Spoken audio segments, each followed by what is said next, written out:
Okay. Lies. Okay, here's my theme for this morning. It's another installment of Dinner with the Obots. That's right, everybody. Time once again for an installment of Dinner with the Obots. Oh, that's right. You had Dinner with the Obots, the new group. They had a lot of replacement actors. Well, not necessarily replacement actors. These were actors who we've had in one of the Obot dinners previously. Okay. And, of course, the dinner was hosted by Lori Frick and her husband, Mark. Okay, the artist. Lori, the artist, right? All right. And her husband, who would never sit down with a Republican.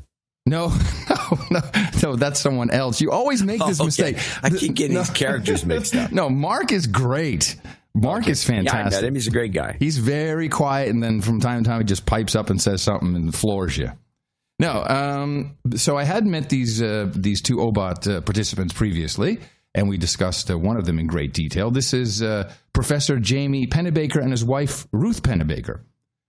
And Professor Jamie is, of course... I love the name. Yes, he is the author of The Secret Life of Pronouns, which gave us an insight into performatives. Yes. I do recall. And maybe we should just talk briefly about a performative, because it is something fun to look out for. It is when someone says something that makes the second half of their statement completely irrelevant whether it's true or not. Such as a president could say, I want to tell the American people, I will not put boots on the ground in Syria. So he's just saying that to the people. He's not actually meaning it. How's that for a performative example? I think the example's outstanding. I think your follow-up little ditty was weak. Could you help us out then? Yeah, I can't because I haven't been thinking about it. But I can say, use your example. The president can say, "I want to," or the classic thing politicians always say is, "I want to say this about that." Now, wanting to say something about something is not the same as saying it. Okay, right. And so I can say, I want to say this about that. We have to get out of this war. Right. That's what you'd like to say. Right. But that's not what you mean. And politicians use these little it's like a disclaimer. That's what I would define it as, a disclaimer. A disclaimer, yeah. So the sentence is like it disclaims what you're about to say. Yeah, it's just as good as saying, a disclaimer, I own Microsoft stock, but I'm going to talk about them anyway. So people don't really care. Yes. Anyway. But that's not a lie. Right. So performative usually is a way to lie. It's a way to lie. So it was good seeing the professor, and he has done a lot of improvements on his LIWC, which, if you'll recall, that is his linguistic inquiry word count system to program. And it's available. They have an online version you can use. You just plop in some text. It analyzes that text based upon the pronouns used. And pronouns are what, John? On, up, I, we, you. Are those pronouns? What are pronouns? Oh, man. What is this, a question and answer show? Well, yes. You got the Google right in front of you. Type it in Google. Well, I'm trying to explain something. Well, you're doing it. I, me, he, she. Fine until I interrupted. Yeah, that's true. I, me, he, she, herself, you. I, me, he, she, yourself, you. It, that, they. Yes. It's like a pronoun. Yes. Now, I want to ask a question, which is, what's the website address for LIWC? Okay, I will tell you right now. It is... can't leave that out. LIWC.net. Oh. Yeah. In fact, I pasted your most recent newsletter in there. Can you explain why nobody donated? Well, so many negative emotions in this newsletter. You had a high score negative emotion. Well, that's never really mattered. Let me explain. So the linguistic inquiry word count is a systemology that he's built, and he can then determine personality type. He can also determine intent of what someone is really saying, and if they wrote this with certain emotions. And right off the bat, he started telling me how he's doing all this. He wrote the book. It's an older book now. It's been around for 5, 6, 7 years. And he has worked for every single intelligence agency. who, of course, all want to analyze social media feeds, which he has been doing. The interesting thing is every single agency, he was rattling them off. He even included DNI, of course, FBI, CIA, NSA. Every single one wants their own special project, do not want to share any of the results with any of the other agencies. There's a little insight for you with this new setup we've got where they're all supposed to share. I don't know how long ago this took place, but it seemed like it was relatively recent. They were supposed to share right after 9/11. This is but they're not sharing anything. Sharing was supposed to begin around 2005. No, everybody has their own system and their own, and they are using it. They're analyzing, I guess, to see if you're a terrorist or an Al Qaeda. Now, I don't know really. Don't retweet. He's also, of course, you can imagine, he's a big fan of the personal assistants that do voice recognition. He loves Alexa.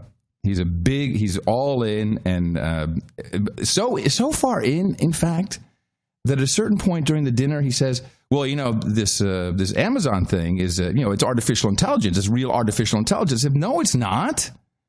It has a small set of things it has to listen for, like weather, traffic, set a timer, give me the news, order something from the shopping.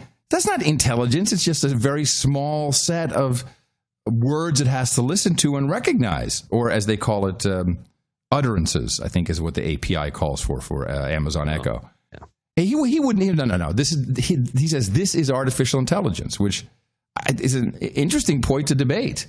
So he doesn't think list analysis is... Well, he thinks list analysis is... Yeah, that's what I'm thinking. Yeah, he thinks that is... Yeah. He thinks list analysis is artificial intelligence. Huh. Well, he was adamant about it, and adamant about it. Yeah, he has been working for the Cortana team at Microsoft, which is supposed to be, according to the Cortana team, really good. And so, I guess with his pronoun, his linguistic inquiry word count system, he's able to better analyze what someone is actually asking for. And of course, he's under NDA and he couldn't tell me anything.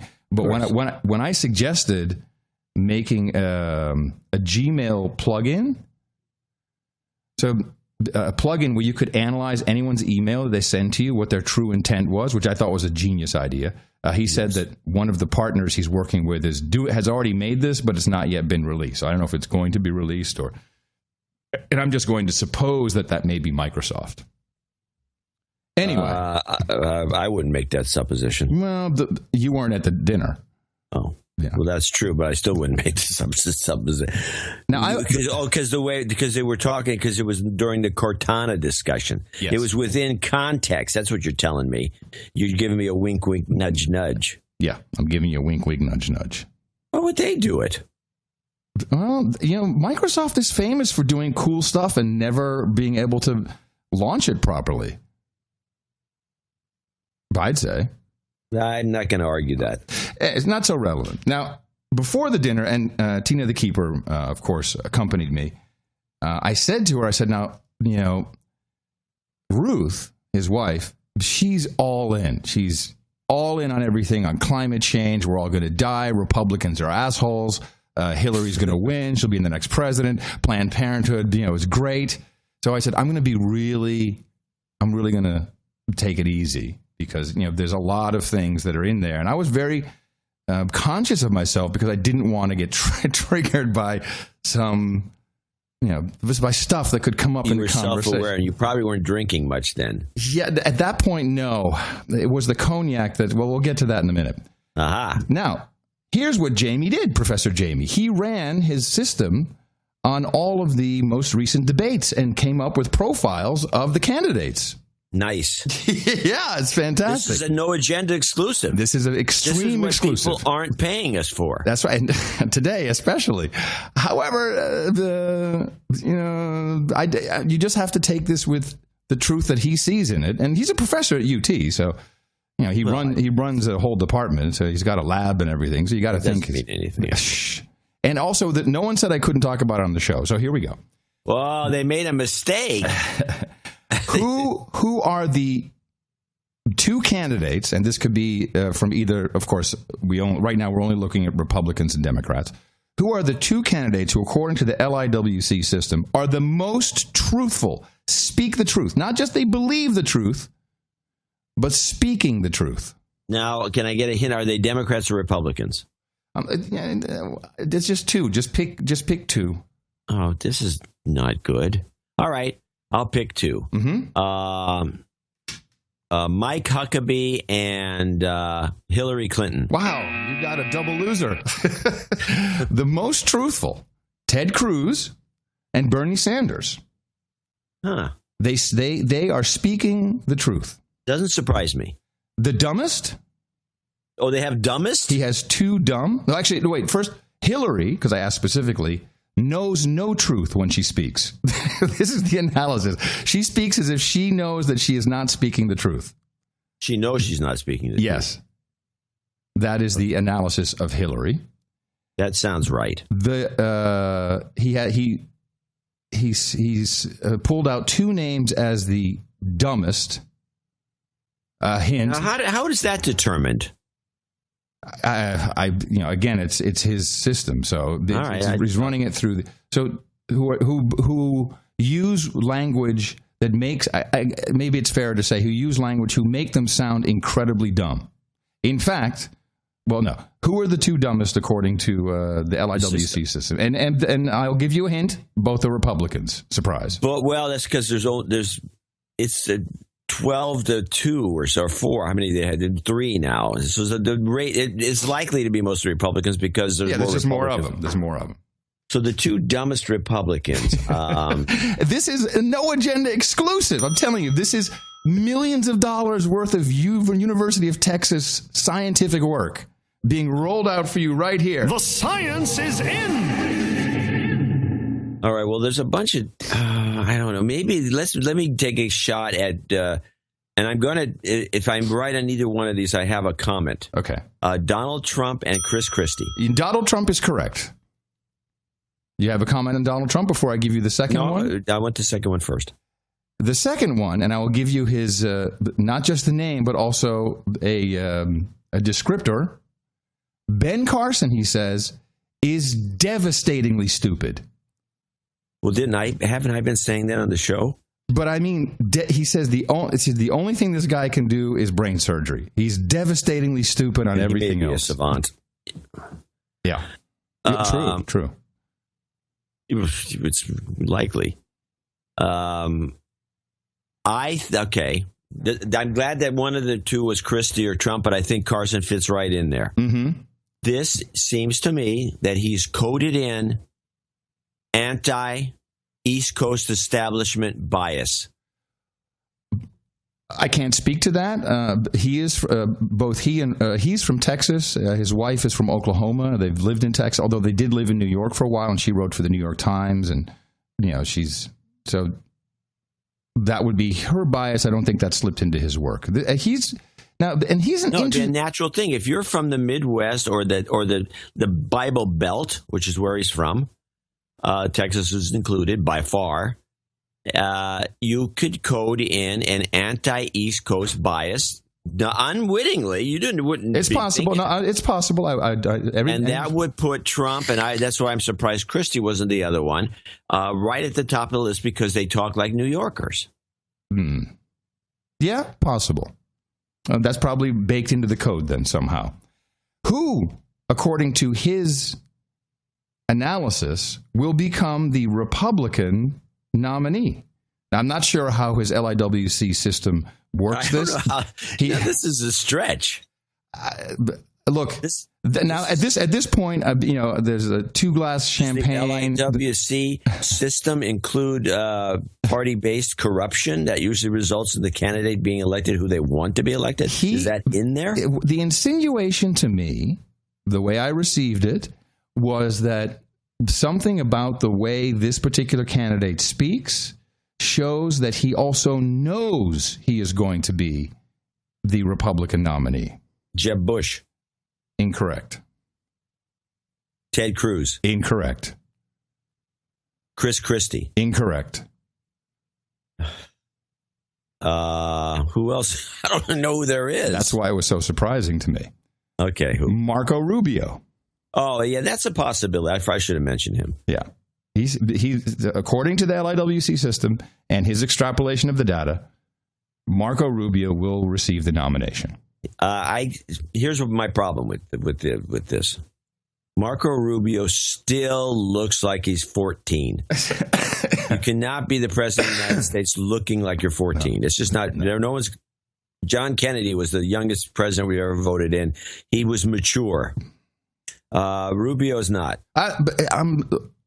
We don't need to have a big discussion about why. Okay. If that's what he. Okay, fine. Again, this is science. I don't know why you try and fight science. 97% of scientists at this dinner agreed. Marco Rubio. Sure they did. Now Ruth is starting to pipe up, and she's like, "Well, I'm voting for Hillary." and I said, "That's so bigoted, it's unbelievable." It got worse. Did you ask her why? Oh, of course. And I said, "Well," and I said, "Oh, you did." Mm-hmm. And this is where Jamie piped in and said, "Oh, by the way, of course I ran all of her 50,000 pages of emails on my system." And this is where he doubled back and said, "She is a liar." And but it was interesting to see these people. I don't know how long they've been married. They're both in their, I think, mid-60s, and they got a beautiful marriage going on. That she didn't scratch his eyes out, which was about to happen to me. Now I'm being very calm. The whole Hillary thing, like, oh well, it's interesting. It would be a shame. We can't find anyone better than a Clinton or a Bush. I'm going very, very soft, and then we start talking about migrants. They had no clue, completely oblivious to what's really happening with the migrant situation. In Europe? In Europe, yes.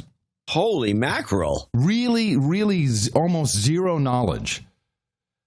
It was stunning. I'm not completely surprised. Stunning. But it is. Yeah. Well, here's what. Not good. And then, then I rolled in slowly. Uh-oh. Yeah, I know. And this is with the alcohol.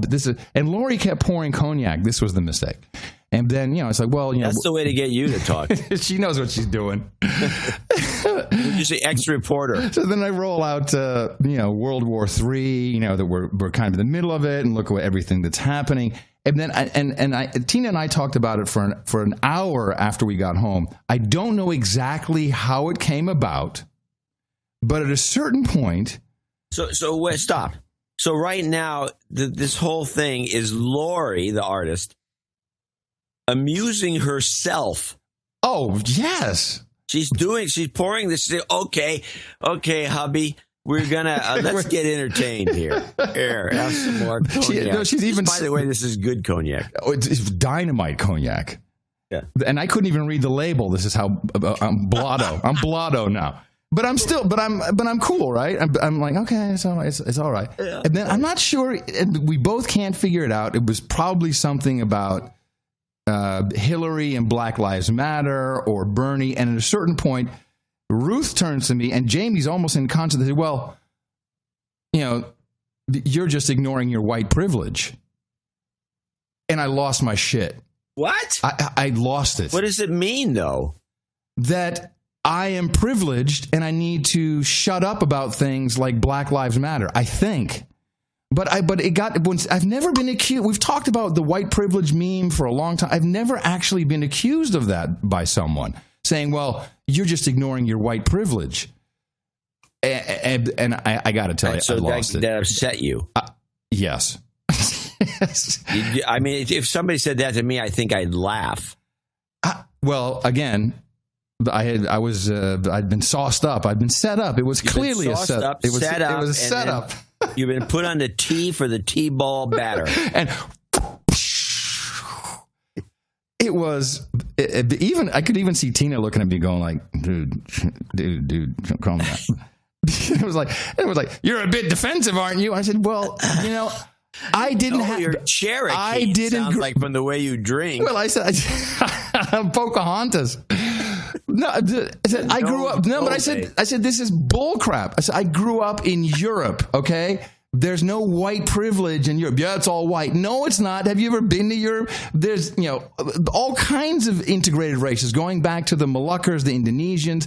This is not how it was. I was not raised with any white privilege. And I could just went on and on about what does white privilege mean? Well, and to you, for that matter. Okay, here's what I figured. I figured it out after going back and forth because I've been discriminated for my age. I've been discriminated for my hair, my height, and then everyone almost in concert they go, yeah, but you can't take off a black skin. You can cut your hair. I'm like, okay, fine. Well, I refuse. I don't accept it. And it was mind-boggling to me. That I was accused of ignoring my white privilege, and then. Well, let's stop again. This is fascinating for a number of different reasons and in different. Well, here's what I think it was because I was hammering on. They didn't know about the migrants. They didn't really understand what's happening with the pipelines, with Syria and with Iran and Russia and how it all fits in and how we really want to. And I think that it was like a go-to thing to put me in my place. Because it's when you're white and someone says white, it's how do you argue? I'm clearly white, and then everything came to the table. Driving while black. I mean, all of this stuff. I said, well, geez, Louise, what do you want me to say? Now, what's this got to do with Hillary? It was because of Hillary's a lying phony. I don't see her having any sympathy for blacks. But she talks a good game. That's the whole point. I think she was always jealous that Bill could actually go to a black church and communicate, because Bill's that way. Right. He's a communicator, right? And she's not. Now, I'm not saying that Jamie is all in on Hillary, but I didn't get that impression actually. I thought you said she's going to vote for her. No, that's Ruth. Ruth is the wife. Jamie is the professor, the husband. Oh, I'm sorry, Jamie. Yeah. No. Yeah. I can't because Jamie's a I got you. cross-gender name. I got you. Yeah. Okay. Ruth. No, I'm not talking about Jamie. I'm talking about Hillary. I'm not talking about any of them. Right. Actually. But I think that's why I got put in my place, because it went to Black Lives Matter and who's behind these groups, and just to shut me up. It felt like, well, what do you don't know? You can't speak about that this. Side of that's the way they play baseball. But it was a track. It was a pylon. It was the quarterback 2 strikes and you're out. No, the quarterback got sacked and the fridge jumped on me. It was nuts. I was crushed. You should have thrown a yellow flag. And now there's a great thing to do with bring a yellow. Those flags, by the way, they're made of silk. They fit right in your back just pocket. Throw some laundry on the table. Pull a flag and toss it in the air. You need just here's what you need: a yellow handkerchief that's made out of silk, and you tie a little heavy weight on one. But corner. but it's so we've talked about this white privilege meme a lot. And it never really hit home until someone actually stood there in my face and accused me of ignoring my white privilege. I busted my ass to be where I am today, a podcaster. You're starving to death. Go podcasting! I busted my ass. And I was like, hey, can people take off their fat? Can people take off their gay? Oh, come on. You have straight privilege. Anyway, when you got... Let me summarize. It rubbed you the wrong way. I would say so. But you went nuts. Yeah. And then we all drank some more. And then no. But here comes the line of the night. So then global warming came up. Now, at this point, I think Tina she's now pinching my leg. But you can't feel it because you're hammered. But here's the great thing. So it's Ruth and Jamie, and Ruth is going, oh, we're all going to die, blah, blah, these stupid Republicans, no, blah, blah, blah, blah, and it's going to get warmer, blah. And Jamie turns to her and says, it's going to get warmer. You'll adapt. I have to say, one of my favorite lines. You look apt? You'll adapt. Oh, you'll adapt. Yeah, it's a couple degrees warmer. You'll adapt. So that was nice to hear the scientist being somewhat, yeah. But that's even sketchy. So I ensured that you've ruined it for everybody. No, I said I'll host the next one in my place for sure. Wow. Yeah, And anyway, I sent an email out to everyone saying, "Hey, thanks. It was great. I'm really happy that we can all have a conversation without somebody calling me a white prick." Well, listen to this, without ridicule. And then Jamie replied saying, "Whoa, there definitely was some ridicule going on, but it was nice. We'll see you at the next one." So I ran his email through his own software and sent it back to him, and I said, "Hey, you got a 5.0 negative emotion, a 0.0 positive emotion on your email." That's a good one. Which he replied, "Very slick," and that was it. So hopefully there will be a follow-up. Well, he didn't want, he's dealing with having to defend his wife. I know. Who is apparently, from the sounds of it, an hysterical woman. And at the very being end, criticized by some. No, here's the very end as we're about to leave. Now, and Ruth had horrible breast cancer, like on the verge of death, really, really shitty time. And so at the very end there, somehow cancer comes up. I didn't bring it up. And then I said, someone who had beat it, and maybe it was about her. And I said, "Naz, I think it's all about attitude, really." And she freaks on me. "I'm so tired of that fucking bullshit about attitude. It has nothing to do with attitude." And I thought, well, look at yourself. Oh, God. And that was shitty. Because you just say, I guess I insulted. I clearly insulted her. You clearly insulted her, which is probably why Jamie gave you the nasty note. That was an insult, and she took offense to that comment. But I didn't mean it as an insult. You would really hear a lot of in places like Texas, where you have a lot of these religious guys. It wasn't opinion. It wasn't opinion. But she just went off, saying that's absolutely untrue. Your attitude has nothing to do whether you get cancer or beat cancer. Now, the problem with that in that regard is that it didn't sound like she was reacting to that, you would want to call it an opinion. I think it was a commentary. But reacting to that in a very negative way sounds like a bad attitude to me, but that's... Yeah, my point exactly. And I think that she didn't really remember me that well, because at some point during the dinner, she looked at me and she went, "Oh, yeah, you're the conspiracy guy. Yeah, it's all coming back to me now." When's the last time you saw him? A couple of years ago.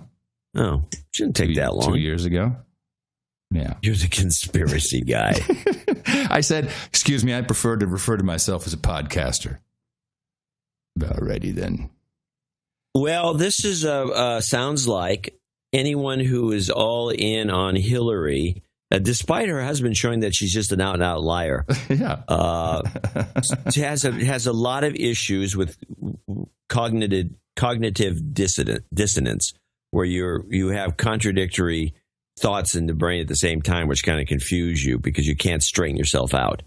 You can't see the world in a way that makes sense. And so your brain just shorts out. Yeah, I can't. It's strange. It's very possible. But also, they're both lovely people. I love how they are together. If you want to look at a married couple who seem to really love each other and have been through the trenches, is a perfect example. I enjoy very much listening to this. But I really got my my nuts stomped on a bit. That was surprising that I also my reaction. I was surprised by now again I was sauced, but my reaction was severe for my. What it sounds like to me, which if I was to analyze the night, there was a number of things that were being brought up in the discussion that were creating tension within your worldview. My worldview. Yes. Oh, yeah, and I knew it was going to happen. Because it was like, wait a minute, I should say something here. Wait a minute, I should say. This is why people out there that are the no agenda thinkers. Don't bother.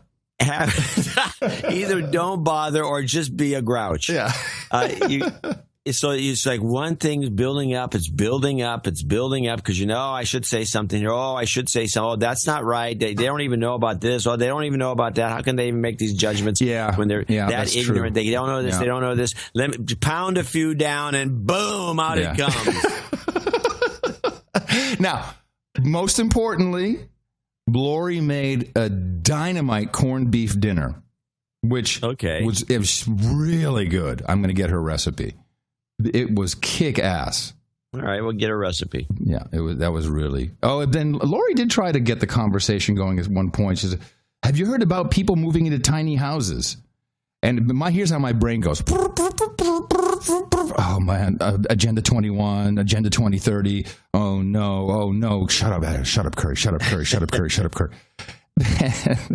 And like, why do young people want to live in small houses? I said, well, there's lots of reasons. It's kind of what we're being pushed towards. It's kind of what everybody wants, so we can be slaves in little slave huts. And luckily, Tina came to the rescue. TV shows about this too. Tina came to the rescue. She says, well, today's kids, their assets are digital. They don't need bookshelves. They don't need record collections. They don't need, desks, all this stuff. There was some reasoning there that was... Oh, that was a good one. That was nice, yeah. Yeah, got you off the hook. And then I woke up... Did everyone know you have a trailer? Yes, we did discuss the trailer. While I'm talking about that, you'll remember from our last OBOT dinner, we had the Carolyn, who is she's the development director for the Big Telescope project, and she also does the one? Yes, that one. So Tina and I are going to Marfa next Friday with the trailer, Marfa, Texas. It's right near the observatory, McDonnell Observatory. Oh, okay. And we have a private tour. Private viewing through the scope. Okay. And we're going to stay overnight. I'll do the show from there on Sunday. Are you going to, on Sunday? Yes. Are you going to take a look at where the moon landings were? I'm going to ask for it. Could you show me the flag? Hey, scientist. Hey, telescope boy. Can you show me the footprints or the so-called quarter that's on the moon? Which... Anyway. Footprints. And there you go, everybody. It's another installment of Dinner with the Oba. To be continued. Yeah, it's a great segment. It's one of our best. Yeah. And the next day I woke up, Tina had to go to work on time, and I was still hungover. I was still drunk, actually. You're still drunk? You should get a hangover from good cognac. Yeah, I say drunk, not hangover, but I was drunk. Still drunk. Well, that's not... What time did you go to bed? 1. What time did you stop drinking the cognac? 12:58. Okay, so then you got up at what time that you're still drunk? 7. Yeah. I should have been pretty sobered up by then. I'm bummed. Look, I was pretty sober. You got part Cherokee. You look kind of like a Cherokee. I think you got part. Let's put it this way. I knew I was pretty drunk when Tina said, "Do you realize you're riding your hoverboard through the house naked?" I said, yeah, you're right. No photos were made. That's a shame. So there you go. All right. Enough of this silliness. I found the clip we've been looking for. I got someone, was looking to expand the hard drive on the Mac that runs the show. The MacBook Air, and someone said, hey, why don't you get one of these 250 gigabyte cards that fits right into the slot on the right, which was a genius solution. So now I went from 250 gigs to half a terabyte, and I was able to restore clips going back to 2010 into the searchable archive, which I think is pretty cool. And with that, I found the clip that we were talking about on the previous show. In the end, the folks I hear from in letters or meet when I travel across the country, they aren't asking for much. They're just looking for a job that covers their bills.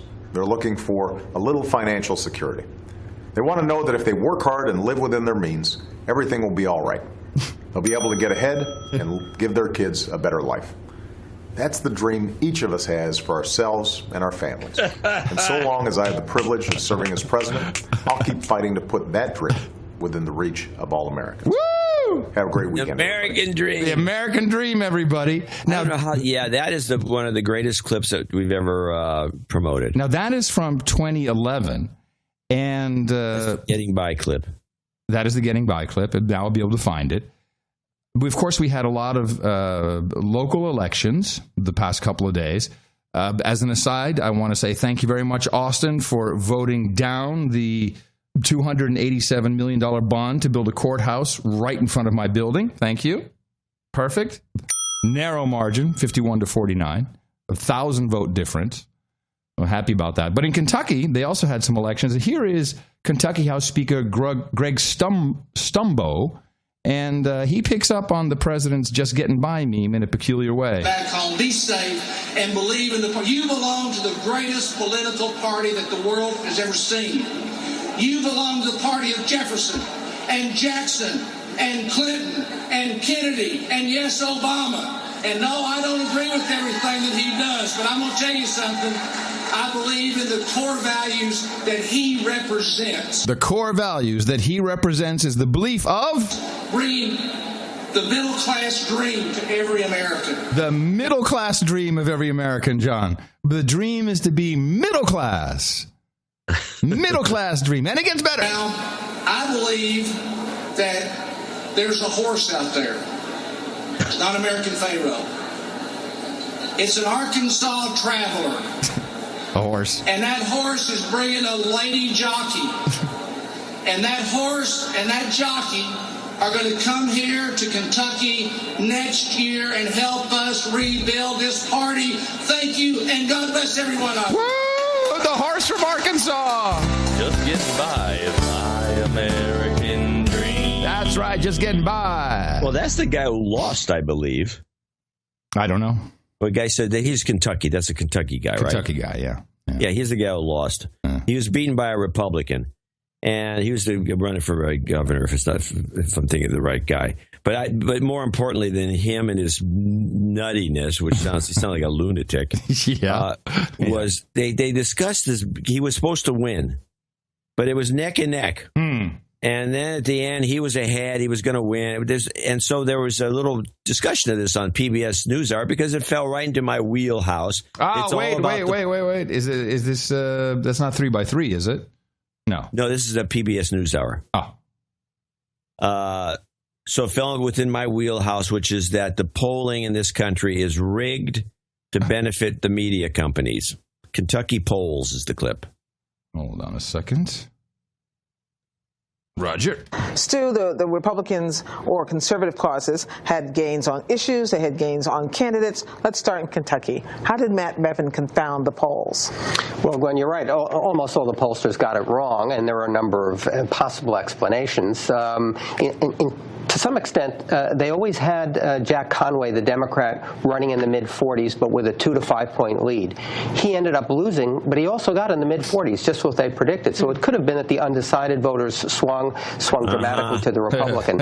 On the other hand, I think it's more likely that it was the late break in cultural issues, social issues, issues like Planned Parenthood and funding. As you know, that's been a big issue. Same-sex marriage, religious liberty. Planned Parenthood, same-sex marriage, religious liberty. Yeah, last-minute changes. Yeah. That was all. In other words, these Republicans and the independents, they had no thoughts on Planned Parenthood or religious liberty, for that matter. And they changed their mind at the very last second, as they had to. No, it was another phony poll. Yeah, no one brings this up. These are polls designed. Half the polls are subsidized by the networks. CBS, New York Times poll, for example. These sorts of polls. These are media polls.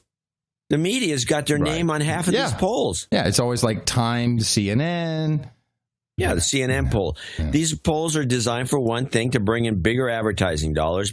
Yeah, to make it close, neck and neck race. Neck and neck. And too close to one side's not coughing up, ponying up enough money. Then you go down in the polls. You go way down in the polls, and the other side's running away with it. Beautiful. Did you see this? We'd already seen one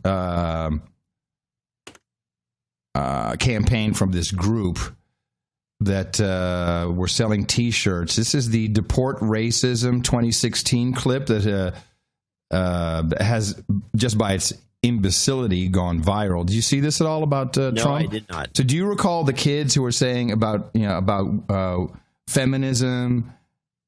No, you probably don't remember. Listen, this is a video, and it's a bunch of kids. It's Hispanic kids who are railing on Donald Trump. All I Donald Trump, screaming, "Get out of my country." Republicans use offensive words. So here's a few of our own. Fuck you, racist fuck. God. Wait, it gets better. That's just the opening. We're Latino kids born in the USA. And we've got something to say. I'm Rosa. I'm Ricardo. My friends call me Rick. But you keep calling me Anchor, baby? Wow. Racist dick?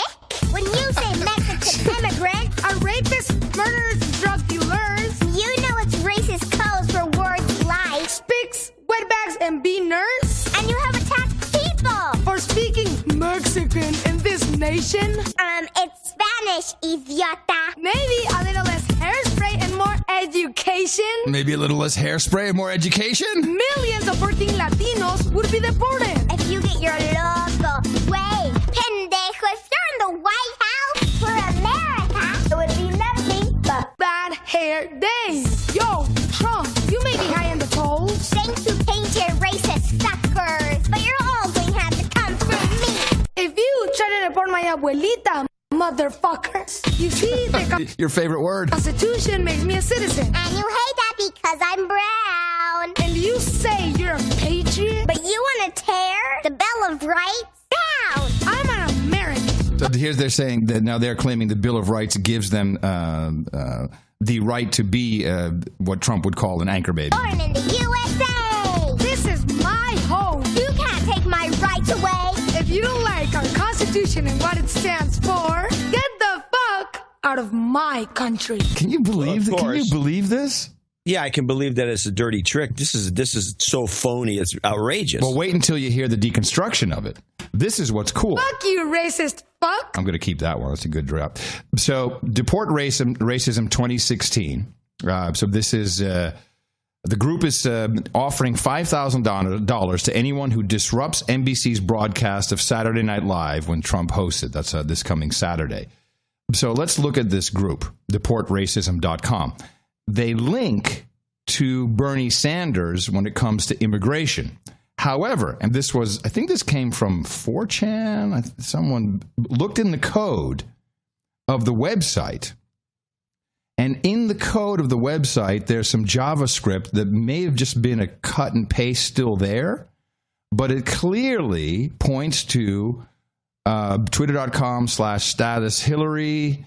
Join the Hillary 2016 campaign, the White House. It has on-click targets for Hillary for First Lady 2016.tumblr.com. In other words, this campaign was created with Hillary super PAC money, but they're letting Bernie take the fall for it. I don't believe a word of anything you just said. Of the code? The code part is that could be dropped in by anybody. Well, all JavaScript stuff is cut and paste anyway. Everyone who codes JavaScript knows that's what you do. But I think the whole thing is done by the Republicans. And that would be even better. I'm going to agree with you right now. That would be even better to implicate both of them. Yeah, I'm all in. No, because this is argument. too off the rails to be done by any sensible person. But if you can make it look as if it was done by Bernie or Hillary, and have it launched on 4chan, and have it launched on 4chan. which is what we do, because it's gone. And then 4chan you have doesn't exist. get the people to protest against Trump going on Saturday Night Live, and all you do is you show that what this shows. I mean, the messaging here, you have to look at the messaging. Don't look at what they're actually saying. But the messaging is these kids are rude. They shouldn't be in this country. They're profane. They're jerk-offs. They're talking about the Bill of Rights when, in fact, that's an amendment that they should be discussing. John, I'm all in with your analysis. I think you're absolutely right. Makes nothing but sense. It's a dirty trick. It's a good one. And a good one. It's a good one. Like it. And if anything, it will increase the ratings. In fact, Trump almost said this on a couple of occasions, that he expects that any kind of protest that takes place will increase the ratings of the Saturday Night Live show. Of course it will. Be on, and they'll just boost the ratings. He's really good at this. I think Trump's probably behind it. Fantastic. Yeah. Only on No Agenda, people. Only on that was analysis in real time. Good one. I like it. And thank you. You're more than welcome. I had a funny little thing that showed up. Talking about, again, this is like, it's another example of lies, which is my theme for today. And you gave me one of my, a piece I didn't even know. But let's play this one. This is on the NewsHour on PBS. And by the way, the 3x3, I am still kind of tracking it, but I think it's over. Oh, well. Because I missed. George C. Dvorak's 3x3. Now it's time for 3x3. Oh, no, I'm going to miss it. Experiment by JCD. I'm so sad. Comparing stories from ABC, CBS, and NBC. Week 29. The never-ending 3x3. Oh, man. But I'm sad to see it go. Well, I mean, I'll give you a pause for maybe on Mondays. All right, here we go. Let's play this. You have to imagine, since I'm always grousing about this, how much I laughed, and I'm only going to play part of this. But pay the paid patriotism clip. Your money now, and what we're just learning about some of those patriotic scenes honoring our veterans at major sporting events. 3x3. Sorry, I'm sorry. This was 3x3. Yeah. This is Muir on ABC. Yes, okay. This is 3x3. 3x3, everybody. And yes, this has been quite the story this week. Honoring heroes, but some of those pro sports teams could be charging taxpayer dollars. So tonight, ABC senior national correspondent Jim Avila asking the tough questions. Is this your money? It's a fan favorite, celebrating America's military heroes on fields and its state. The fans go wild every single time it happens. Woo! To the flyby. Stadiums across the country. But in professional sports, some teams are actually charging the Pentagon, the American taxpayer, for those tributes on the field. The Defense Department got a bill after soldiers unfurled that giant flag at this Buffalo Bills game, and when vets threw out the first pitch at 3 Milwaukee Brewers games, and when this soldier rappelled down a rope at center ice to drop the puck at a Minnesota Wild game. In each case, the bill sent to the American taxpayer. To charge the taxpayers for it in the name of patriotism is disingenuous at best. Yeah, McCain is all over this. He wants to overturn every stone of $8 million. And frankly, unacceptable at worst. Senator McCain calls it paid patriotism, and in contracts between sports teams and the Pentagon found these price tags. The New York Jets, a team valued at $1.8 billion, submitted a $10,000 bill for a soldier to be an honorary captain. The Milwaukee Brewers charged $7,500 to throw 3 ceremonial first pitches. And the Dallas Mavericks charged $5,000 for their cheerleaders to throw National Guard T-shirts provided by the National Guard. Hey, wait a minute. We could get the cheerleaders to throw No Agenda shirts into the crowd for $5,000. That's possible. That's doable. Yeah. Got a couple of hot babes throwing our T-shirts around. Couple of things. Fan favorite is the first one. Fan favorite. It's not a fan favorite. Yeah, it is. Charging the taxpayer. They're not charging. I didn't get a bill. I'm a taxpayer. How are they charging the taxpayers?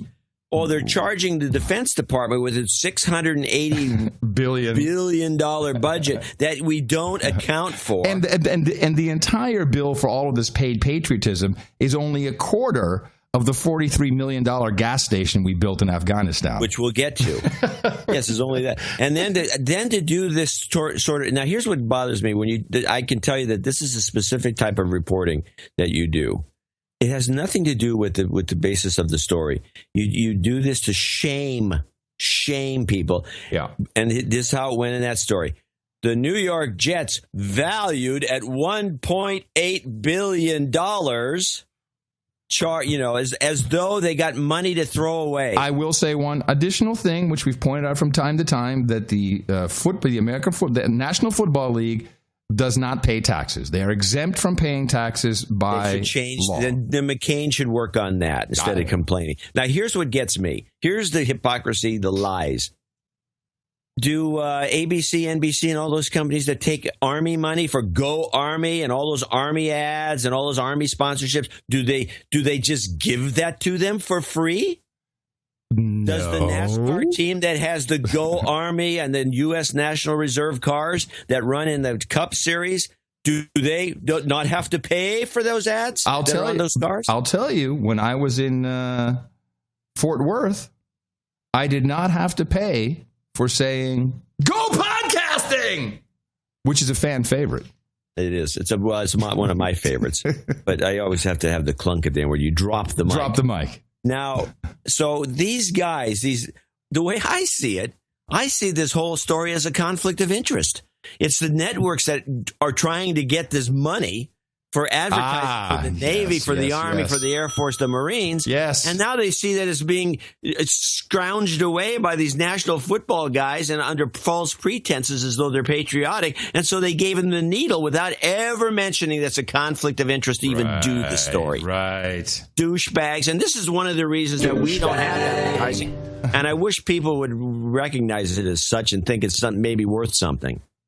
Well, with that, all I can do is thank you very much for your courage and say in the morning to you, John C., where the C stands for current fan favorite, Dvorak. And in the morning to you, Adam Curry. In the morning to all ships at sea, boots on the ground, feet in the air, subs in the water, and all the dames and knights out there. Woohoo! Hey, before we get to knights and dames, important news coming to us from Australia. And yes, I used the phony Australian accent. The title that's meant to honour Australians for their public service, but bestowing someone with a knighthood, a medieval practice, is out of date and irrelevant, according to Australian Prime Minister Malcolm Turnbull, who's decided to scrap it. Her Majesty's agreed to amend the letters patent, which are essentially the rules of the Order of Australia, and this reflects modern Australia. Knights and dames are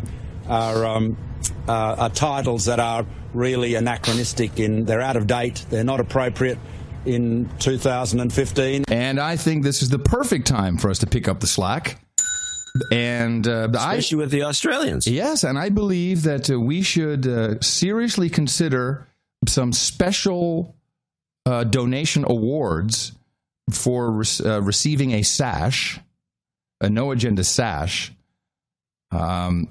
Because the gaping hole is obvious. This is going to go away everywhere. We will be the only people left who uphold the true honor of our peerage. Yes. And when all is said and done, after this current war is fought, and the Middle East is rubbleized, and everyone, we get the hunger winter sets in, you'll be happy you have protectorates. And you'll be happy. The hunger winter, that's a good name for what's going to happen. And maybe then your Hillary fan there that you had dinner with the other day will get a clue and find out what's going on. The hunger winter. The hunger winter. That's what it's going to. I think we just named it. The hunger winter. Yep. Well, honestly, that is taken from World War II. It's recycling old stuff. The Netherlands went through the hunger winter in 1945. Well, would it be insulting to the Dutch to use it again? I mean, I think they'd be tickled pink. Okay, good. Hey, we remember that. We remember that. I remember tickled pink. And you know what people ate in the hunger winter? What? Nettle soup. They ate stone soup. So you make, stone? Yeah, you make soup out of. You put stones into the water and you boil it. I've heard about this. Yeah, and make a soup out of it. And Patricia's dad, who's still alive, he would sometimes bicycle 100 kilometers each way on wooden wheels to get a sugar beet. One sugar beet. And that's what they ate.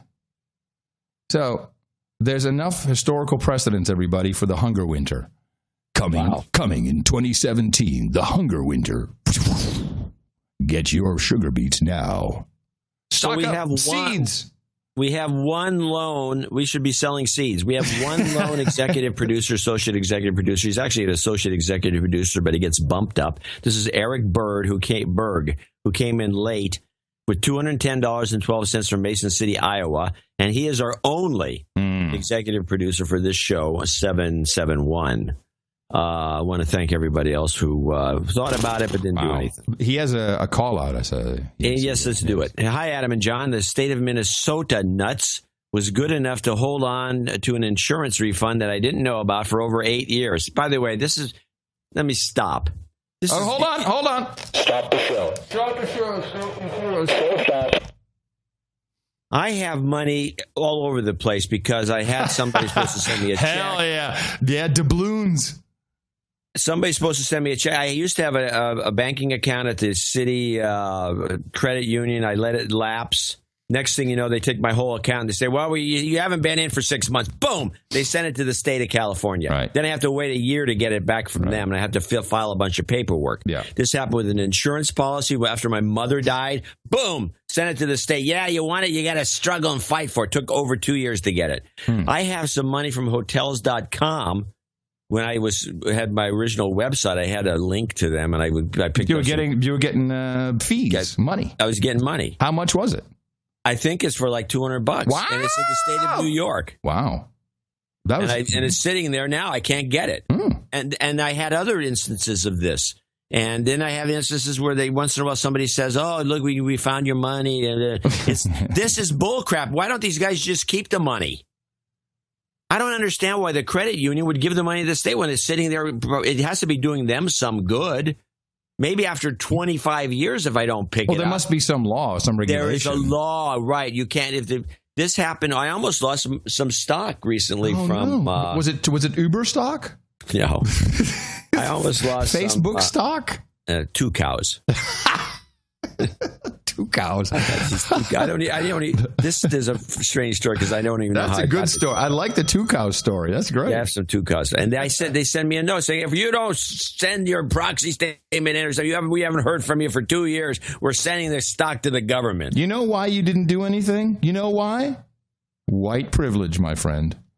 Yeah, well, the white privilege definitely has negative impact on your bottom line. So this is bullcrap. But this is what happened to this guy, Eric Berg.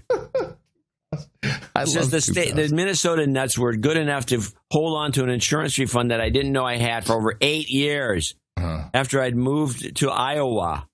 Trying to figure out what to do with the found money was something difficult. Hookers and Blow or support the BP best podcast in the universe. You guys won. Wait a minute. So it was between Hookers and Blow or supporting the show. Hey, yeah, made another rhyme. One good guy here. Well, it's a tough choice. But he did say this time. Appreciated. On a more serious note, I hit my wife in the mouth on her maternity leave a few months ago. She now listens to every episode and has listened to quite a few from the back catalog. Oh, nice.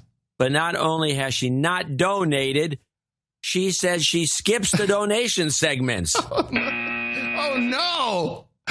I feel terrible, but I must therefore have my wife, Abby Berg, called out in public as a douchebag.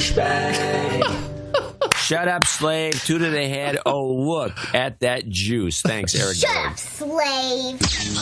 Oh, my gosh. Can you see that juice? You've got karma. Great. And as the highest donor above $200, he becomes an executive producer for Show 771. A quick PR mention. Thanks to producer Tim, we have a couple of domains. We haven't had domain forwards for a while, and we did stop because it just became a little overbearing. But I do like emailhillary.com, emailclintons.com, and emailclinton.com. Emailhillary.com, I think, is the best. If you type that in, it goes to noagendashow.com.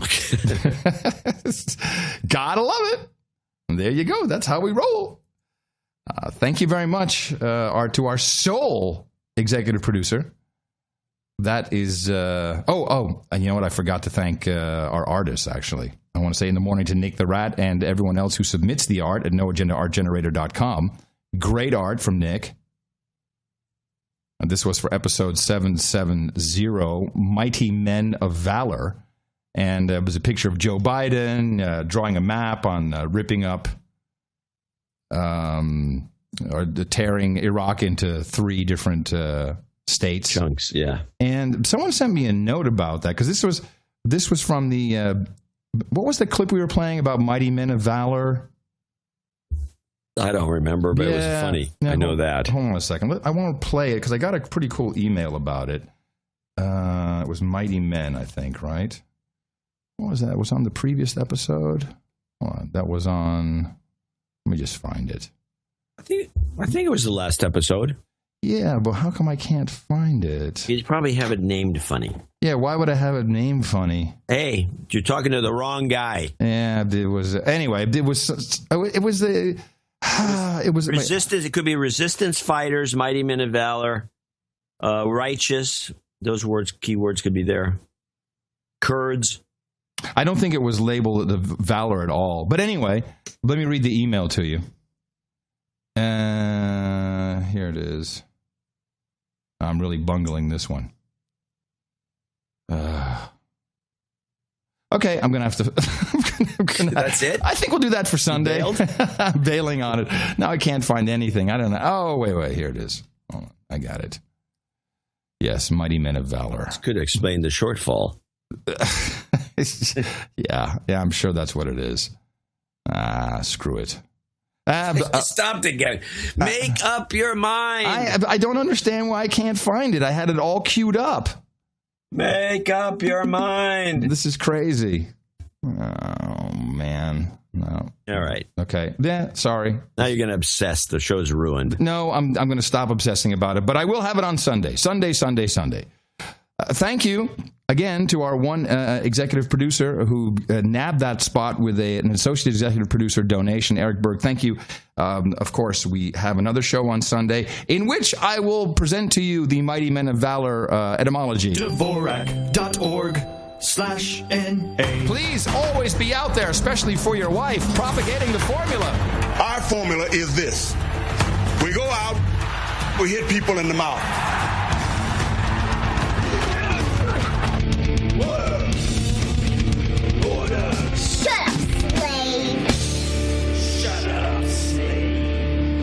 While we were discussing the presidential stuff. You don't want to hear the Mighty Men of Valor? Because, of course, I found it. Oh, you found it? I did, yeah.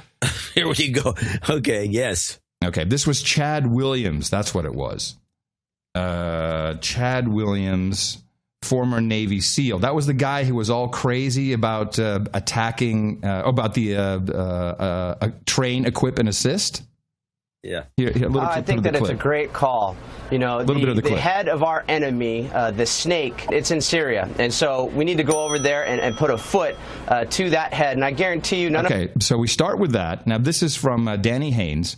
And he says, on No Agenda 770, I heard several Bible phrases from your clip of Chad Williams. Their use indicates that Mr. Williams may be using neuro-linguistic programming to gather support for U.S. military action amongst Christians by associating U.S. military forces with God's chosen leaders and ultimately Savior, Jesus. So, what we just heard right there, a heel to the head of the snake. The head of our enemy, the snake, it's in Syria, so we need to go over there, put a foot to that head. That's what we heard. Our guys are operating in the special operations community. In chapter 3 of Genesis, after the fall, God outlined sin's consequences to the serpent. Eve and Adam. In Genesis 3:15, God said to the serpent, quote, I will put enmity between you and the woman, and between your offspring and her offspring. He shall bruise your head, and you shall bruise his heel. Christians understand this is a very early reference to Jesus being born into the world through a woman to crush Satan. So the bruising your heel by stepping on the head of the snake. We continue. Of our guys in the special operations community are walking around with their tail between their legs. They're very hungry to get over there. I'm sure they're saying, thank you, sir. May I have another? There's 1,000 other special operators that are just hoping that the chains will be cut and they could be sent over there to help, advise, and assist and put a heel to the head of that snake in Syria. All right, so our special forces, they're mighty men. They're ready to roll over there. Let me ask you about the language. You know, the notion of advise and assist versus combat. To you, is there a difference? It is a combat role, but it's not going to be American forces on the very front in the spotlight. We're going to be working a little bit more in the shadows. We're there in case these guys get into a situation where we need a little bit of backup. We're there to assist them. That's the assistance part of these advise and assist operations. But primarily, it's going to be led by these resistance fighters, and we're there just to support them, advise them, and teach them how to take the fight to the enemy against a very fierce enemy. I mean, ISIS is evil. Let's not forget the beheadings, the burning of the Jordanian pilot, and so many others, burying these children. So our mighty men of valor are going over there for a righteous cause. Our mighty men of valor are going over there for a righteous cause, and this came back again today. In chapter 6 of the book of Judges, verse 12, an angel of the Lord says to Gideon, "The Lord is with you, O mighty man of valor." Gideon was a judge or leader of Israel at the time, before it had kings, and then went on to destroy the altars of the false god Baal, then defeat the Midianites in battle. Later in 1 Chronicles, King David's army is backed with mighty men of valor. Chapter 12 of 1 Chronicles, verse 21-22. They helped David against the band of raiders, for they were all mighty men of valor and were commanders in the army. For from day to day men came to David to help him until there was a great army, like an army of God. And that fits in perfectly with Ash Carter's most recent appearance at an army base. I won't play the whole thing, but we'll get to the point where he's asked a question. Good afternoon. I'm Airman First Class Wilcox from the 354th Operations Group at Eielson Air Force Base. What are your concerns in the next 2 to 3 years for the world?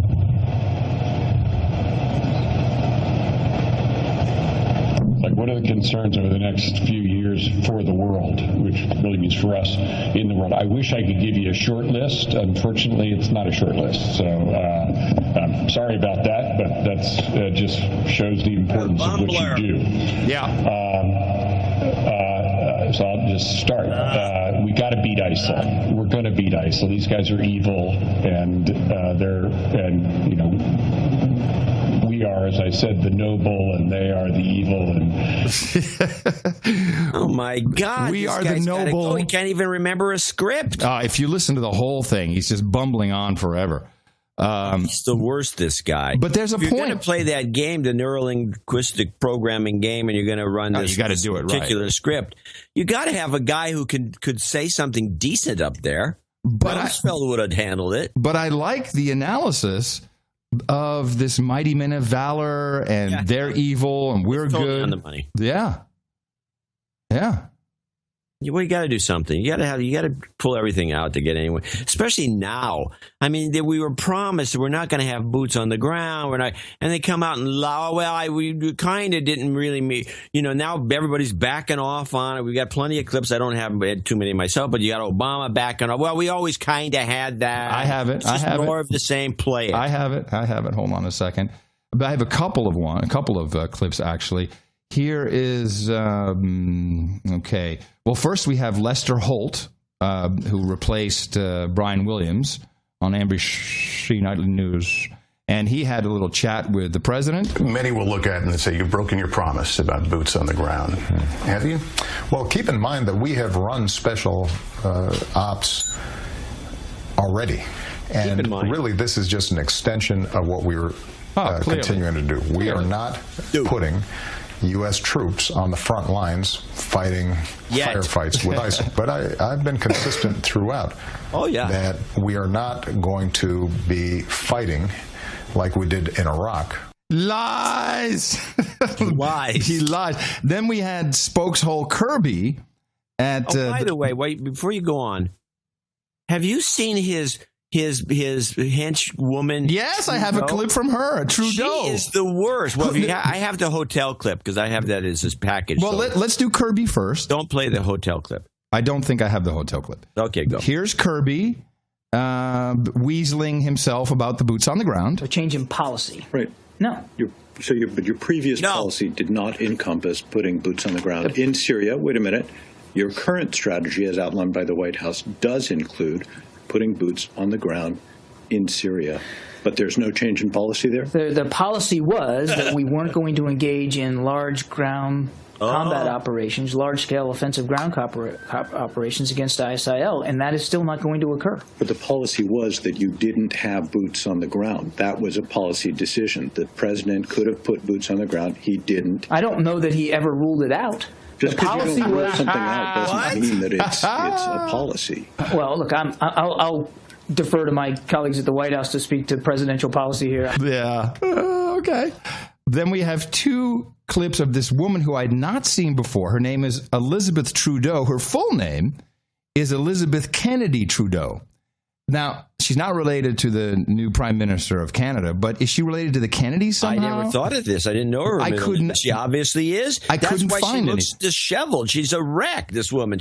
And she's a real bad liar. Well, we need some help. And she's more arrogant than anybody I've ever seen. Okay, so I have 2 clips from her just to get you started, then you can roll into the hotel clip. So first is talking. So I think the Free Syrian Army has been invited to go speak with Putin and the top brass in Moscow, and Elizabeth Kennedy Trudeau's mission clearly is to tell everyone this is premature.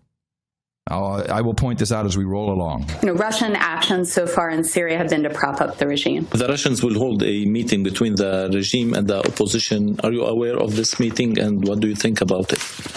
We believe there's a time and a place for everything. There'll be a time and place when the opposition groups will be represented. We just don't think we're there yet. We think it's premature. No. This is not. This is a meeting that the Russians are going to host. We think it's premature. You think the Russians should not invite Syrians to Moscow? We think that it is premature to have that meeting. We think that there is a place for the Syrian opposition and it's time for the Syrian opposition. Now, mind you, the Syrian opposition is rebels trained by, on one hand, the CIA and the other hand, the Department of Defense. Together to have those conversations. We think it's premature now. Can I just ask, why is any of your business? Why do you oppose Russia inviting Syrian opposition figures to a meeting? Because it's our guys. That's why. In Moscow, in Russia. Why? We think it's premature. We think it's premature before the Vienna group meets again. But we do think it's premature to have those conversations when the post-Vienna work is still going on. It's premature, I think, is her message. This conversation with your stupid voice of conversation. It's premature to have this conversation. Yeah, it's a conversation. It's very obvious. Then we have the hot Russian girl again. What's her name? Because I couldn't find her name. You can never remember her name. Well, that's the one I'm talking about. Yes. This is the clip about the hospitals.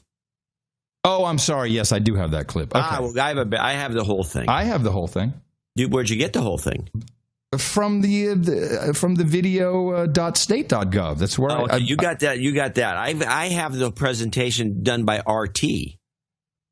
And that's why, because it has background. Okay, hold on. Let's play it now. Where does it? Okay, this is Russians targeting hospitals. Now, first, I have to set it up because I didn't cut everything. So there was a setup. They talked about the lead guy. This is the headline news show. And the lead guy says the United States has accused Russia of bombing hospitals. And, of course, the only reason they'd be doing this is because we bomb the crap, and we have a documented bombing of a Doctors Without Borders hospital. We've talked about it on the show. Not just Afghanistan as well. The main one where they're making a huge fuss about this, and it's very embarrassing to the United States. And so we've got to do something. So we just made up a story. It's a total lie. And she's the one on it, and she's also the press correspondent at Washington. And I love how Matt jumps in and comes to her aid. Right. Which we need to find out her name so we can change the jingle, because this is a new romance. I feel something coming on here. Well, I feel Matt and this Russian chick. She's pretty happily married, but how do you know? It's in her wiki. So I don't think Matt's a dog. Oh, okay. Listen, I really don't. You're on those trips. You're in the back of the Carrie's plane. It's annoying. You got nothing to eat. You have to sleep sitting up. You're all hanging out. You go places. Hey, let's have a drink at the bar. Before you know it, bingo, boom, shakalaka. I think in the pocket. I think somebody's talking their experiences. Anyway, hit this. Guyane Chichikan went to ask the State Department, simply put, where are they getting their information from? There's her name. Some accuse Russia of hitting 6 hospitals in Syria. Others accuse it of hitting just 1. Many media outlets ran with the story, but no one could independently verify the claims. Many there say were Russian or regime airstrikes. Aid workers are out and say, run, the plane is coming back. One strike and then another to catch the first responders. That time, all the people were gathered and it shot 2 missiles again. The reports primarily cite a U.S. By the way, she took that from somebody's report, some bogus report, and so she ran it. You might want to back it up a little bit. I did. But the concept of coming back to blow up the first responders, what country does that? Well, that's only the terrorists who do double taps. No, it's our drone operators. Oh. We do it. Yeah, we do that all the time. We do that all the time. I've never heard of anyone doing this until I heard about us doing it, the United States. What? We blow something up, and then whoever shows up, we figure they're the bad guys too, and we blow them up. Yeah. 5 minutes later. That's called. And many of them are hospital people. That's called enemy killed in action. And so now they're kind of projecting this onto the Russians. Oh, here comes the jets are going to blow up the first responders. This is such a lie. This is a perfect example of wat je zegt ben jezelf, met je kop door de helft. What you say is what you are. What you accuse people of is what you are yourself. And here we go. That time, all the people were gathered, and it shot 2 missiles again. The reports primarily cite a U.S.-based NGO called Syrian American Medical Society, which published this photo of the hospital allegedly destroyed by Russia in the town of Sarmin. Russia's defense ministry says whatever it is, it's not the hospital in Sarmin, and releases aerial images of what it says is the hospital in Sarmin. The building on this image, dated October 31st, does not look like it was recently bombed. How can we tell if it's the hospital in Sarmin? A year ago, a video was posted on YouTube that shows the hospital under construction. Here's a screenshot from that year-old video. And here is the Russian Defense Ministry's aerial image of what it says is the hospital. We see a similar dome-shaped structure next to the building on both images. We see a wall or a fence positioned in a similar way. So where exactly is the hospital that Russia is accused of hitting? Last week, the U.S. State Department spokesman John Kirby dropped a bombshell saying the U.S. had, quote-unquote, operational intelligence that Russia had hit a hospital in Syria. We've seen some information that would lead us to believe that Russian military aircraft did hit a hospital. This Monday, I went to ask what hospital did Mr. Kirby mean. Can you really offer no details on the hospital that the U.S. accuses Russia of hitting? We're going to stand by Mr. Kirby's words. You're not even going to say where it is, that hospital that you're saying Russia hit? What we're saying is that we have seen information that Russia is targeting civilian infrastructure. And we would point you to the Syrian NGOs on the ground, as well as open source reporting on that. He spoke about a specific... Open source reporting on that. Oh, was that Bellingcat? What is that open source reporting? That I call bullcrap on that word. Oh, yeah. Open source reporting. Yeah. Syrian NGOs on the ground, as well as open source reporting on that. He spoke about a specific hospital in Syria. Where exactly is it? What details can you offer about that hospital? Again, I'm not going to get into this sort of detail of operational assessment for this. Maybe you should speak to the Russians on their targeting. Well, actually, they have...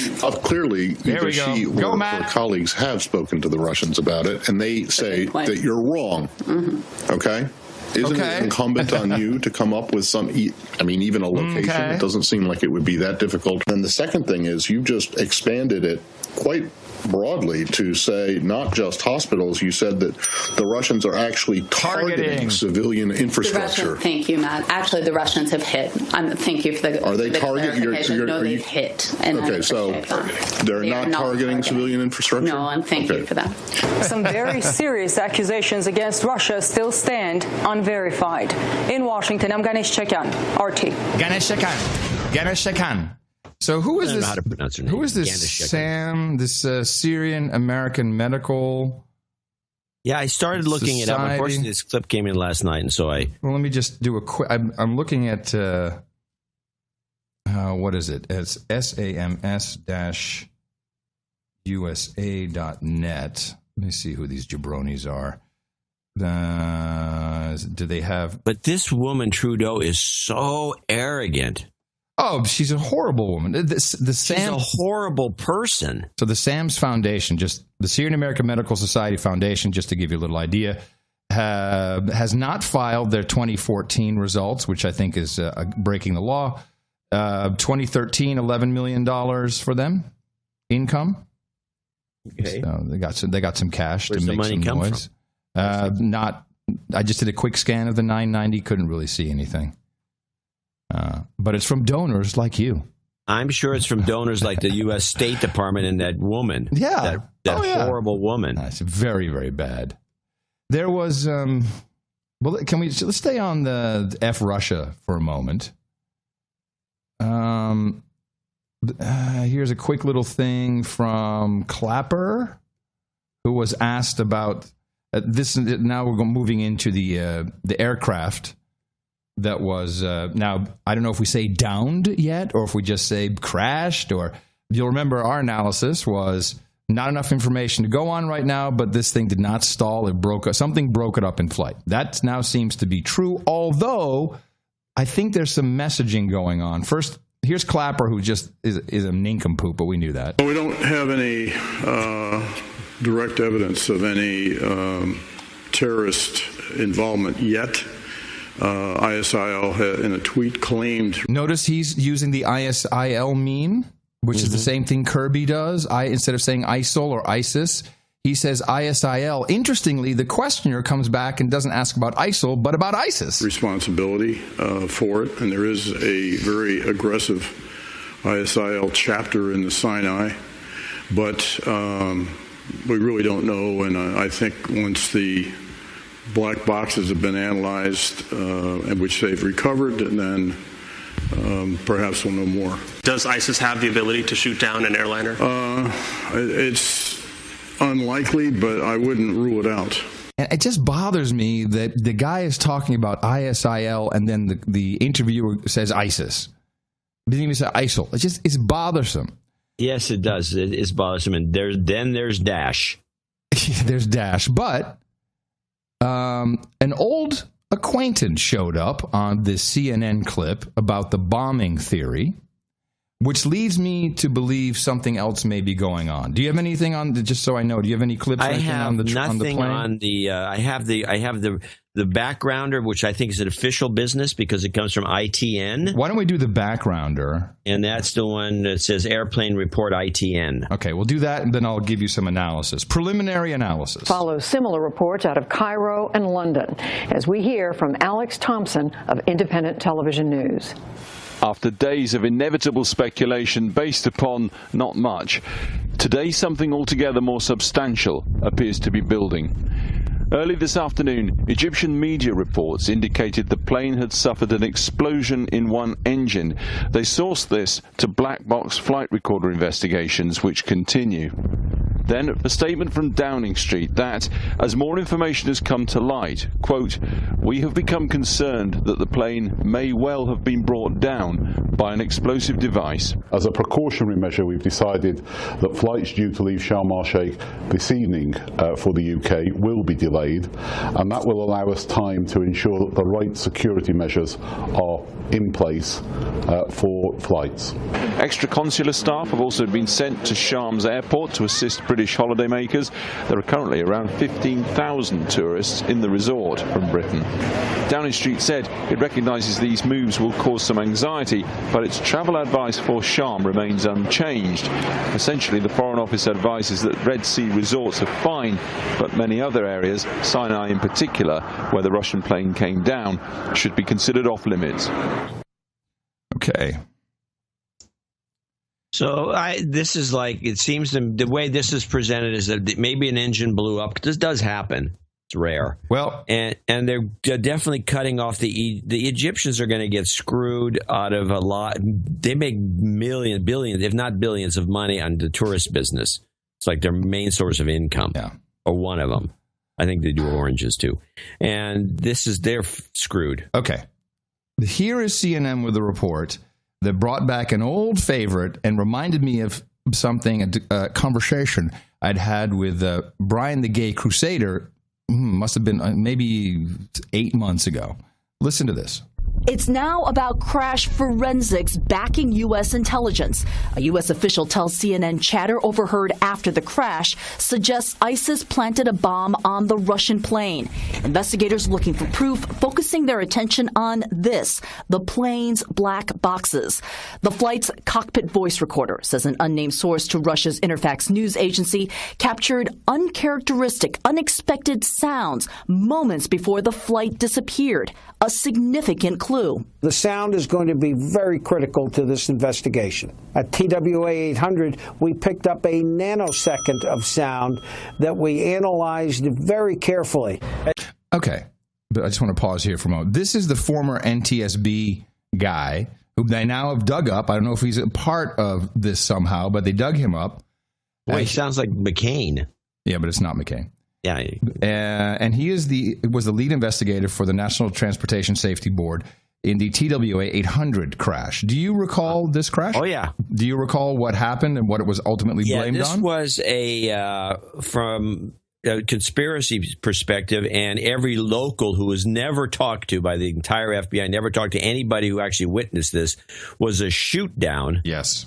And it came to the point where the famous, the part that's funny about this is I can't remember his name, but he's got a French name. He used to be the press secretary for John Kennedy. Uh-huh. And he came out and made a big stink about this being a shoot down based on some videos or something somebody shot or whatever. Well, here's the good news. And he was hounded into insanity. Yeah, go on. I have video of the shoot down. It is a video that Brian, the Gay Crusader, saw. This was almost the same day when MSNBC launched when this took place in 1996, July 15th. And at 2 o'clock in the morning, they had this video which showed a rocket being launched and striking an aircraft. Let's just say it's the aircraft. And this video was never shown again. And Brian has kept it all these years. And I have a copy in the show notes, so you can take a look at it. There's plenty of information to read about it. But this is the guy who with did he say a nanosecond? Because that kind of bugs me. He says with a nanosecond of sound, we could tell that this was the gas tank rupturing, which is how it was explained. Remember the crossover taps in that, something was wrong there, and then somehow it ignited, and this big song and dance. But now, according to this guy who is back for this analysis, for some reason, he said, no, we heard just a nanosecond of sound, and that's how we knew it was not a missile or a bomb. It was the gas tank rupturing. Fully. As in any disaster. In 1996, Peter Gulls was one of the key investigators in the TWA Flight 800 crash off Long Island. Questions swirled about whether a bomb brought down that plane. Air traffic control audio recordings show the flight out of JFK began normally, reaching just over 13,000 feet. Then, this last communication with the tower. Approximately 1 minute later, the cockpit voice recorder captured a brief, unusual sound. The NTSB determined that sound was a low-order explosion, the sound of the plane tearing apart after a fire in the fuel tank, not a bomb. TWA 800 fell out of the sky as other pilots called in to the tower. We just saw an explosion out here. All conversation recorded between the crew in the cockpit is protected by federal privacy laws. Oh, how convenient. I didn't know that. I didn't know we couldn't hear any of that. The actual audio unreleasable to the public because it's so sensitive and so personal to the victims' families. Wow, really? Wow. Really? So maybe there was something else we weren't supposed to hear. Gull says the audio proved critical in the TWA case and in other air disasters. Here comes the science. In MH17, the plane shot out of the sky over Ukraine, investigators triangulated a 2.3 millisecond sound peak captured on the voice recorder's multiple microphones in the cockpit and determined the noise came from outside the plane to the left side of the cockpit. I don't recall this being in the report. I don't remember that. I don't remember this being in the safety board's report. They just say it's been in the report, so it's in the report. 2.3 milliseconds of sound enables us to hear that it was a missile coming off of the right-hand side of the aircraft exploding on the left-hand side. It's fact. It was a missile launched from the ground. You can sometimes tell the direction in which the sound is traveling by just the tiniest fraction of a second. And you can also sometimes compare the signature of the sound to previous events. Now, here's what's irritating about this. So I'm just going to take a conspiratorial view for a moment and say the Flight 800, there's enough circumstantial and some seemingly good evidence to show that it was shot down by some form of missile, rocket, whatever. 13,000 feet is not the same as 33. It was believed at the time by the conspiracy folks that it was a Stinger that had gotten sold into the black market somewhere, and they were using it to blackmail someone. Now, the fact that this guy shows up again, who may be the cover artist, again, this is just the conspiracy view. He's the go-to guy for cover-up of this sort. Now, what is annoying, if you look at the flight path, because there's enough data about this is Flight 9268, and at the time it disappeared from the radar, it was probably no more than 100 or 150 kilometers, but directly abeam of the Blue Skies military air combat drill on the same day between Israel and the U.S.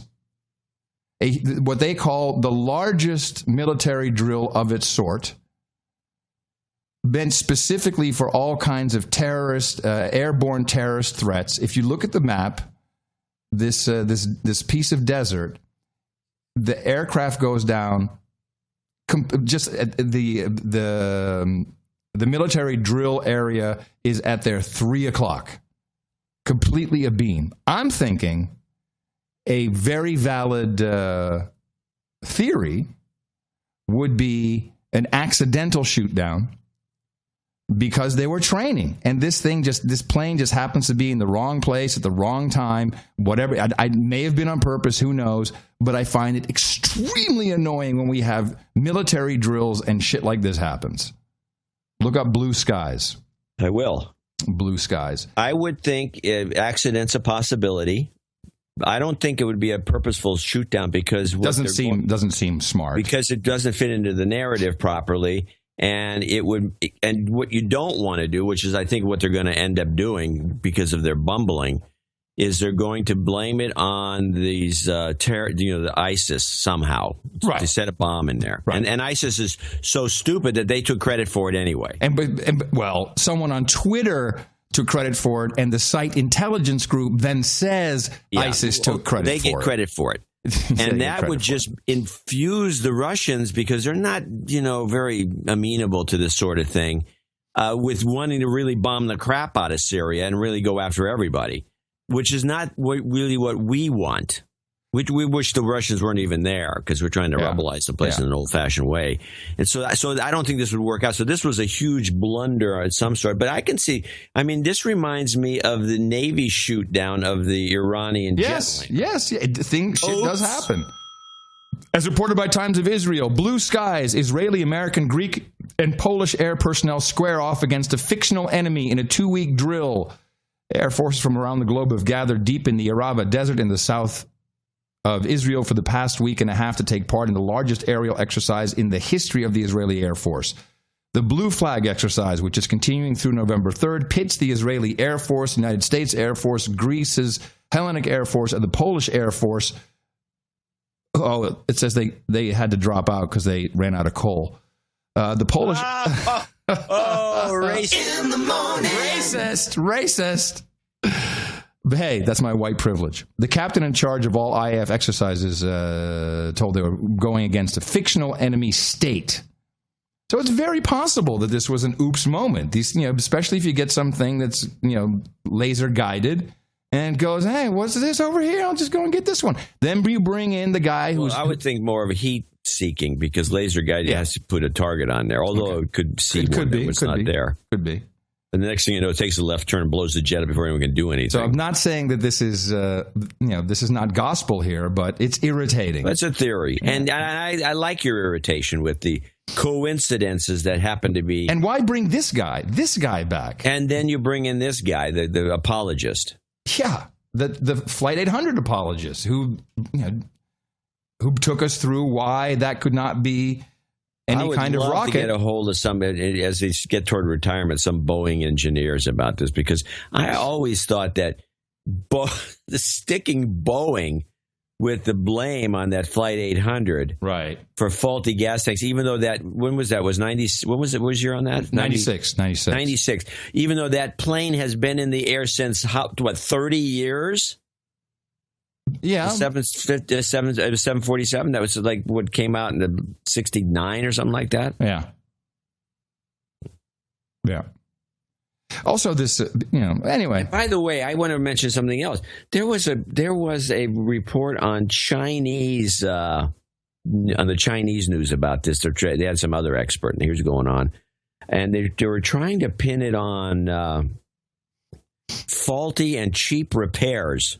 Yeah, because of a tail strike. I heard this. And because of a tail strike and metal fatigue. But hold on a second. Metal fatigue? Isn't the A321, isn't that a composite aircraft? Well, it is. It's made of plastic. Yeah. So I like the metal, but there's metal other places. Yeah, but what's funny is when but how about if it actually, what happened was it was the plastic plane finally gave up. That we're now finding these composite aircraft don't work too well. They were talking about these things where they're trying to fix them, and they apparently there's some wreck of some plane some years ago. They found it was a 20-year-old patch that somebody had done some fiberglass repair. Fiberglass? Or whatever they used. Yeah, fiber. Well, I'm telling you, the thing. All I was thinking about the whole time was Bondo. That's what I was thinking too. Bondo. Yeah.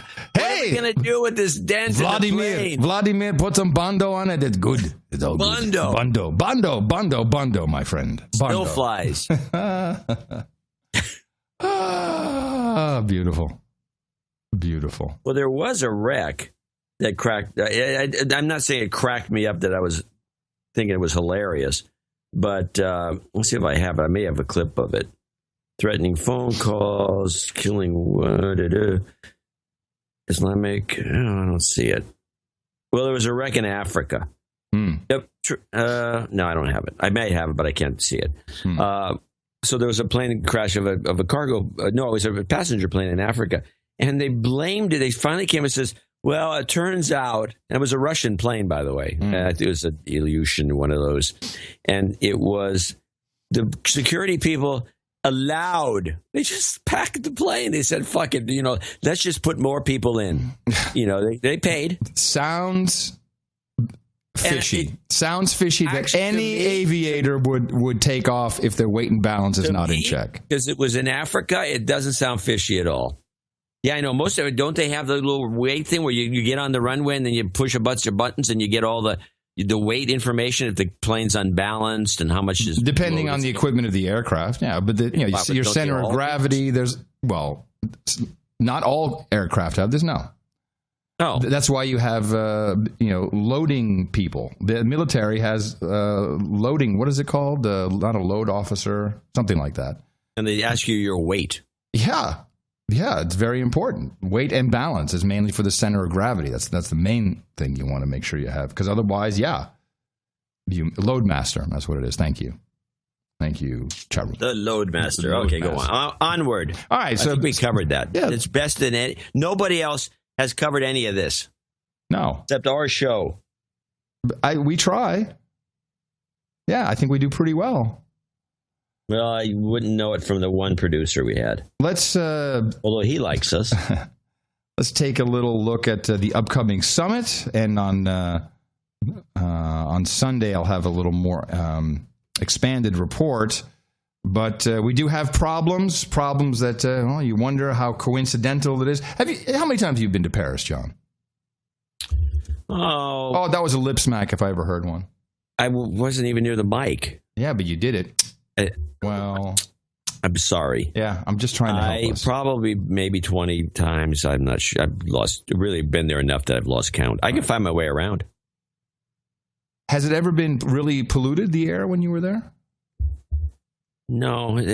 Paris is pretty clear. I don't think it's in any sort of a bowl or anything where it would be polluted. Well, somehow for the upcoming climate IPCC COP21 big grand poobah get-together, we got bad situations in Paris. A pollution alert in Paris. It comes weeks before the city will play host to a UN climate change summit. If conditions don't improve, there's talk of cutting half of all stalled motor traffic. There are also calls to reduce speeds. The Climate Change Summit will reduce speed, include representatives from 195 countries. The conference will start in Paris on November 30th and last until December 11th. Well, I sure hope they can get all the pollution out by then. It's horrible, this pollution. Pollution. And that, of course, is carbon pollution, not carbon dioxide, but carbon. Now, the big news that came from NASA was the announcement that the Antarctic ice sheet is growing instead of shrinking, as has been continuously claimed. I always thought they were barking up the wrong tree with that phony story. Well, the problem is how NASA report. I'm reading directly from NASA.gov. A new NASA study says that an increase in Arctic snow accumulation that began 10,000 years ago is currently adding enough ice to the continent to outweigh the increased losses from its thinning glaciers. The research, this is from NASA, the research challenges the conclusions of other studies, including the Intergovernmental Panel on Climate Change, IPCC's 2013 report, which says Antarctica is overall losing land ice. This is surprising to me that NASA would do this. Somebody didn't pay off somebody. There's a lip smack for me. I'm sorry. The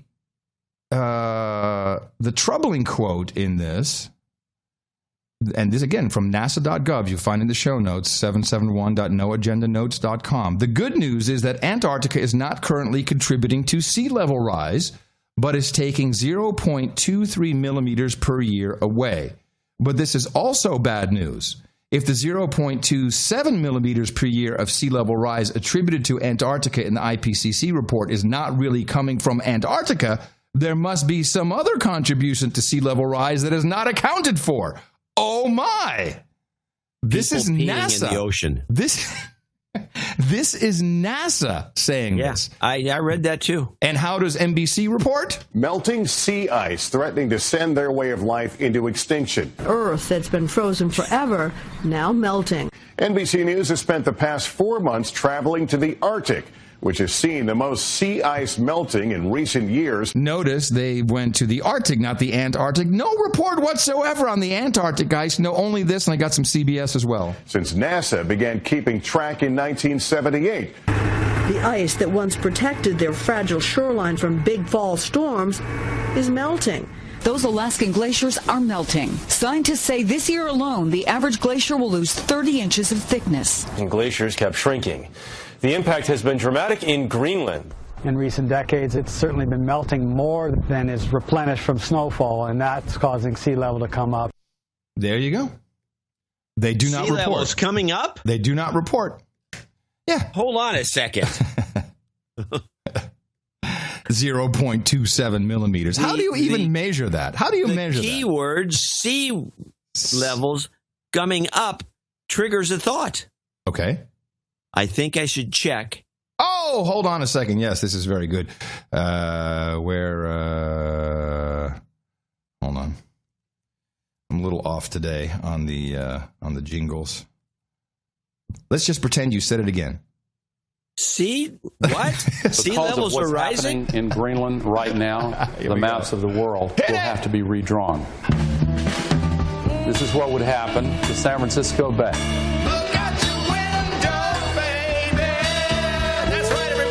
C. Dvorak with a mud flat global warming report. I'm looking out at the mud flats. And?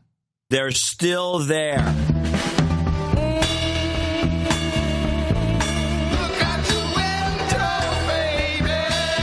Amen. Fist bump. Woo! Well, I have a couple of things in this category. Let's start with French climate change author. This, by the way, you have not heard this story anywhere. I'm pretty sure the Russians had to report it. I'm pretty sure we discussed this on this very show a few weeks ago. About the Russian? No, about the guy who got fired? Yeah, the French guy, the French weatherman. Oh, okay. Yeah. Well, I guess I wasn't paying attention to that part of the show. We had this a couple of weeks. I'll play it anyway. It's funny because they're reporting this as news. Oh, but while it's playing, I'll find the clip we played. For now on air, skepticism over climate change has cost one French weatherman his job.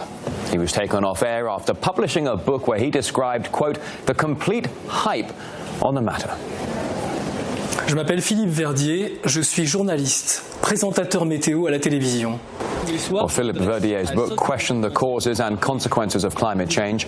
The author suggested that warmer temperatures could bring benefits, including cheaper energy bills. His comments came just as France prepares to host a major UN conference on climate change later this month that aims to decrease pollution levels. We asked the head of the publishing house what he thinks about the incident.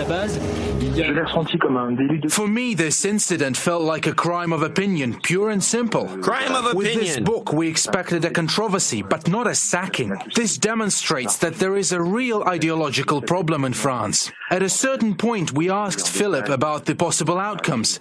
We told him that he should protect his interests. Never did he say it's the money that counts. Yeah. Well, I wanted to play the clip because it said crime of opinion, which I think is a great phrase. You should definitely write that one down. I did. I couldn't find it that quickly. But we played it a couple weeks ago. But I remember you even saying, oh, my goodness. I think you said, oh, my goodness. Literally. I could have said that. Oh, my goodness. All right. So instead, let's go to listening to Amy, Democracy Now! And the War and Peace Report, warandpeacereport.com. The War and Peace Report. I better have this clip here. It might be on the second page. See if there's an Amy Goodman clip on Yemen. I don't even see Amy here. Money laundering, Islamist takeover. Yemen?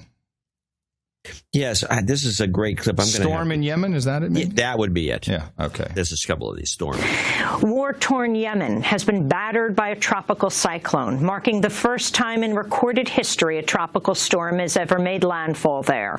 Parts of Yemen saw as much rain in 24 hours as they usually see in several years. The port city of Mukalla, controlled by al-Qaeda militants, has been particularly hard hit by flooding. Scientists have warned of a link between stronger tropical storms and climate change. Oh, yes, of course. She always has to throw that in. Yeah. Okay, well, let me just start off by Amy Goodman, you're an out-and-out liar. This is the first time that it's tropical storm. I figured I'm going to go look up and find 10 or 20 of them. Thank you. I didn't expect to find an entry in the Wikipedia, and I recommend people see this, the 2008 Yemen cyclone, which is what it was called. It hit land. 160 people were killed. It flooded everything. Now, why does she say that it's never happened? She says it's never happened before. I'm referencing. Play the clip again because there's a specific. She didn't say it was a tornado, or she specifically said a tropical depression's never hit before. War-torn Yemen has been battered by a tropical cyclone, marking the first time in recorded history a tropical storm has ever made landfall there. Parts of Yemen saw as much rain in 24 hours as they usually see in several years. The port city of Mukalla, controlled by al-Qaeda militants, has been particularly hard hit by flooding. Scientists have warned of a link between stronger tropical storms and climate change. On October 24th, 2008, quote, it made landfall on the southeastern coast of Yemen, spelled with a Y, causing severe flooding, leaving about 180 dead. She is full of crap. She should be ashamed of herself. I love the Democracy Now! Show because you get all kinds of news you wouldn't normally get. But I do not expect out-and-out lies. This was in 2008. It wasn't like in the 1700s. This, John, is borderline. Borderline. Borderline. Okay. Borderline. Flip of the day.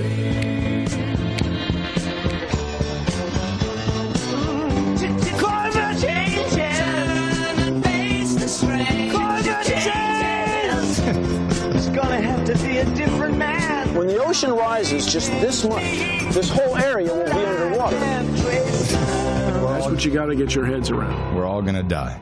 You know, I was thinking, I was contemplating the climate change meme and how everybody gets fired if they talk about it. No, this is science and it's a religion. We have all those elements. We've discussed most of this in detail. Got a lot of good comments on the religion, the religiosity of climate change. Yeah.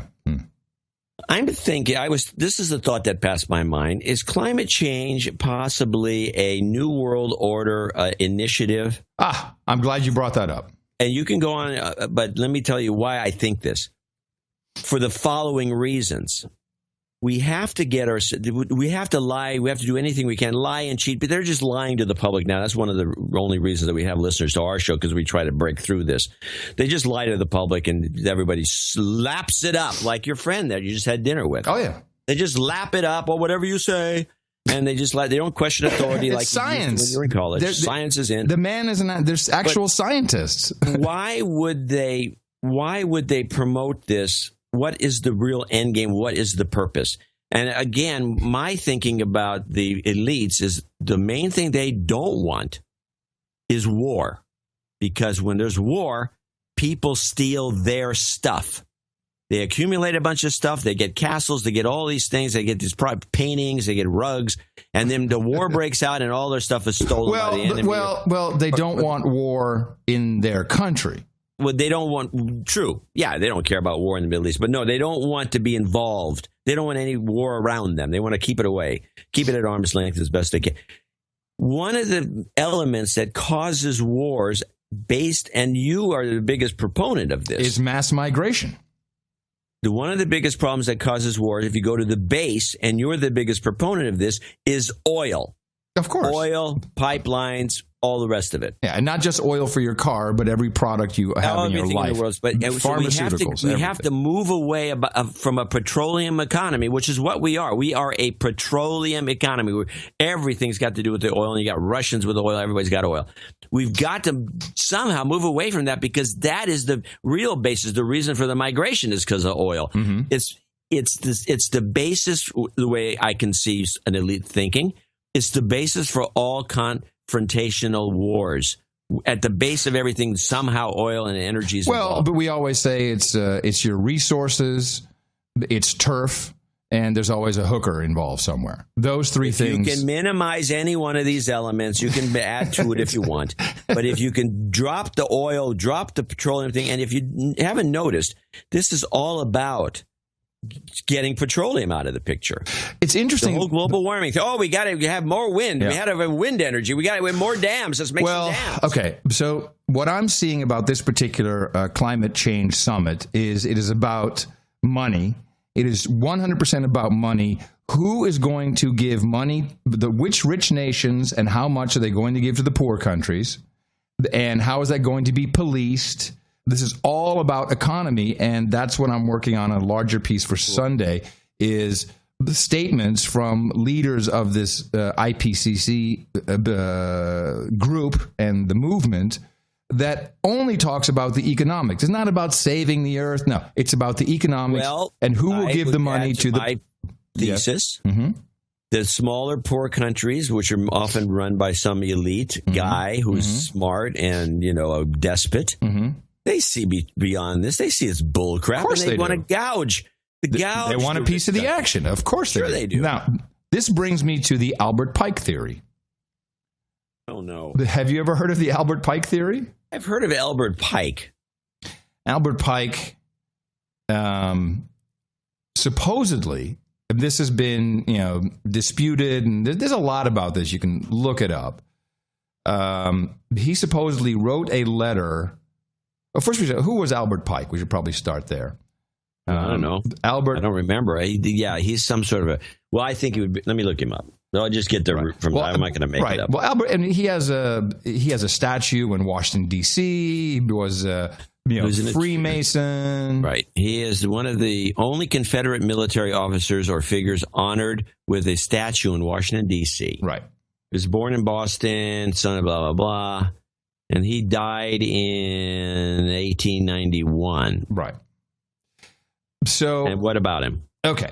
So the theory goes that he wrote a letter to Mazzini of Italy in 1871. And this, of course, this letter has been disputed. But in this letter, apparently, he said the setup has been planned for generations, and it is about 3 world wars. Just bear with me. I'm just reading this out. The First World War must be brought about in order to permit the elites to overthrow the power of the czars in Russia and making that country a fortress of atheistic communism.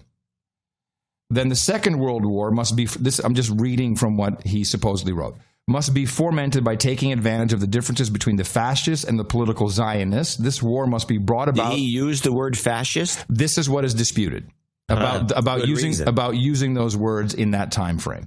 Yeah.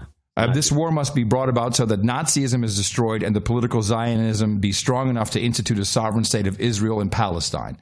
And then, apparently, the Third World War must. And he used the word Israel? Yes, sir. Oh, yeah. I know. I'm just giving you the theory because it's all over the place.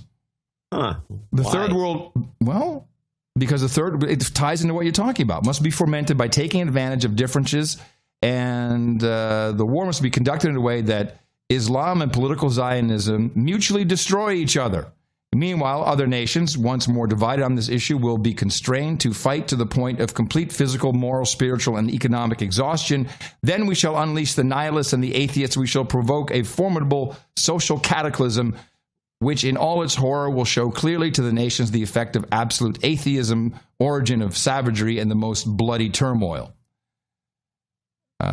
The manifestation will result from general reactionary movement, which will follow the destruction of Christianity and atheism, both conquered and exterminated at the same time. And the concept here is we then go to global socialism, run by the one world, new world order, the one world government, and there will be a new. You hear this everywhere, a new form of United Nations. And if you look at it for all it's worth or not worth, the IPCC, the global warming movement, is. Now that we have this, they're going to instate a climate justice court. This is another one of the main things they're doing in Paris, so that the climate justice court, which will have some authority like a UN type body, will be able to penalize countries based upon them not doing the right thing with climate change. And when you take it all the way down to the level of the human being, who we exhale. Climate pollutants in CO2, those regulations, those rules, whatever climate justice will be pegged at, that is real control. Yeah, they're not going to get anywhere with this. And I don't know where that note comes from, but that's such bullshit. The word fascist didn't even appear anywhere in the world until 1921. Which is there's a lot of discussion about this, and there's a lot of I don't know why there'd be any discussion about it. The letter is a hoax. Okay. The letter is a complete and total hoax. Play China burning more coal. Newly disclosed data shows China's been burning up to 17% more coal than the Chinese government previously reported. The news comes just weeks before international negotiators meet in Paris to try to reach an agreement on addressing climate change. Democracy Now! Will be broadcasting from the UN Climate Summit for the full 2 weeks. I'm sure you will. She loves going to Paris. Hanging out in Paris, have Pierre do my hair. Well, that never happens. For the month. What is this climate justice guy's going to go find them for? I mean, come on. This is falling apart, this scam. We'll see. I mean, I like How can you say it's falling apart when what NASA wrote is being ignored? Do you think the president is going to stop saying sea level is rising? That the people that are kind of blinded by it and they're going to keep whatever you say, they got their hands over their ears going, ma, ma, ma, ma, ma, ma, ma, so they can't hear anything. I'm not saying that's going to change. Or the junkets to Paris so they can have a meeting, or the phony baloney stopping, taking cars off the street so the elites can get better around town easier, which is the only reason to do that. Yeah. I mean, all that's going to continue. But I think in general, the movement is like dead in the water. And I want to say something about something you said on the last show or the show before. You made a philosophical comment along the lines of, don't you think that someday, like maybe 100 years from now, they're going to look back on this point with this phony religion called climate change and how it screwed everything up for a while, and then it took forever to figure out that it was bullcrap? No, I think what I said was, isn't it sad that when this all turns out to be phony baloney, we'll be long dead and gone when the history finally shows that this was a hoax? Yeah. Well, that's probably the same thing. more or less. You just were more obsessed with the dead and gone part. This is not going to happen. This is just going to be ignored as a blip in the historic record. This is because I was thinking about this. I said, well, this didn't happen. It's already overdue for us to bring up the population bomb and all the rest of the stuff that was predicted in the 70s. That was a big bunch of crap that fell apart, but yet nobody's complained about them, and including the guy who's now he's in the climate game, this Ehrlich character. Nobody's talked about how stupid it was to be predicting global cooling back in the 1970s, and not one. The only difference is we now have so much more information stored and available versus the 70s when we had the global cooling, and we do have New York Times articles, we have Time Magazine articles, Newsweek articles, we have television pieces about it. It's Podesta. It's the same people who are now crying about global warming, but the difference is the amount of information is just, unless of course we get a coronal mass ejection and everything's erased. Which is, I might want to point this out, I have been alerted as part of the Mars system. Are you part of Mars? Are you part of the Mars system? No. Well, you should be if you're a ham. No. Oh.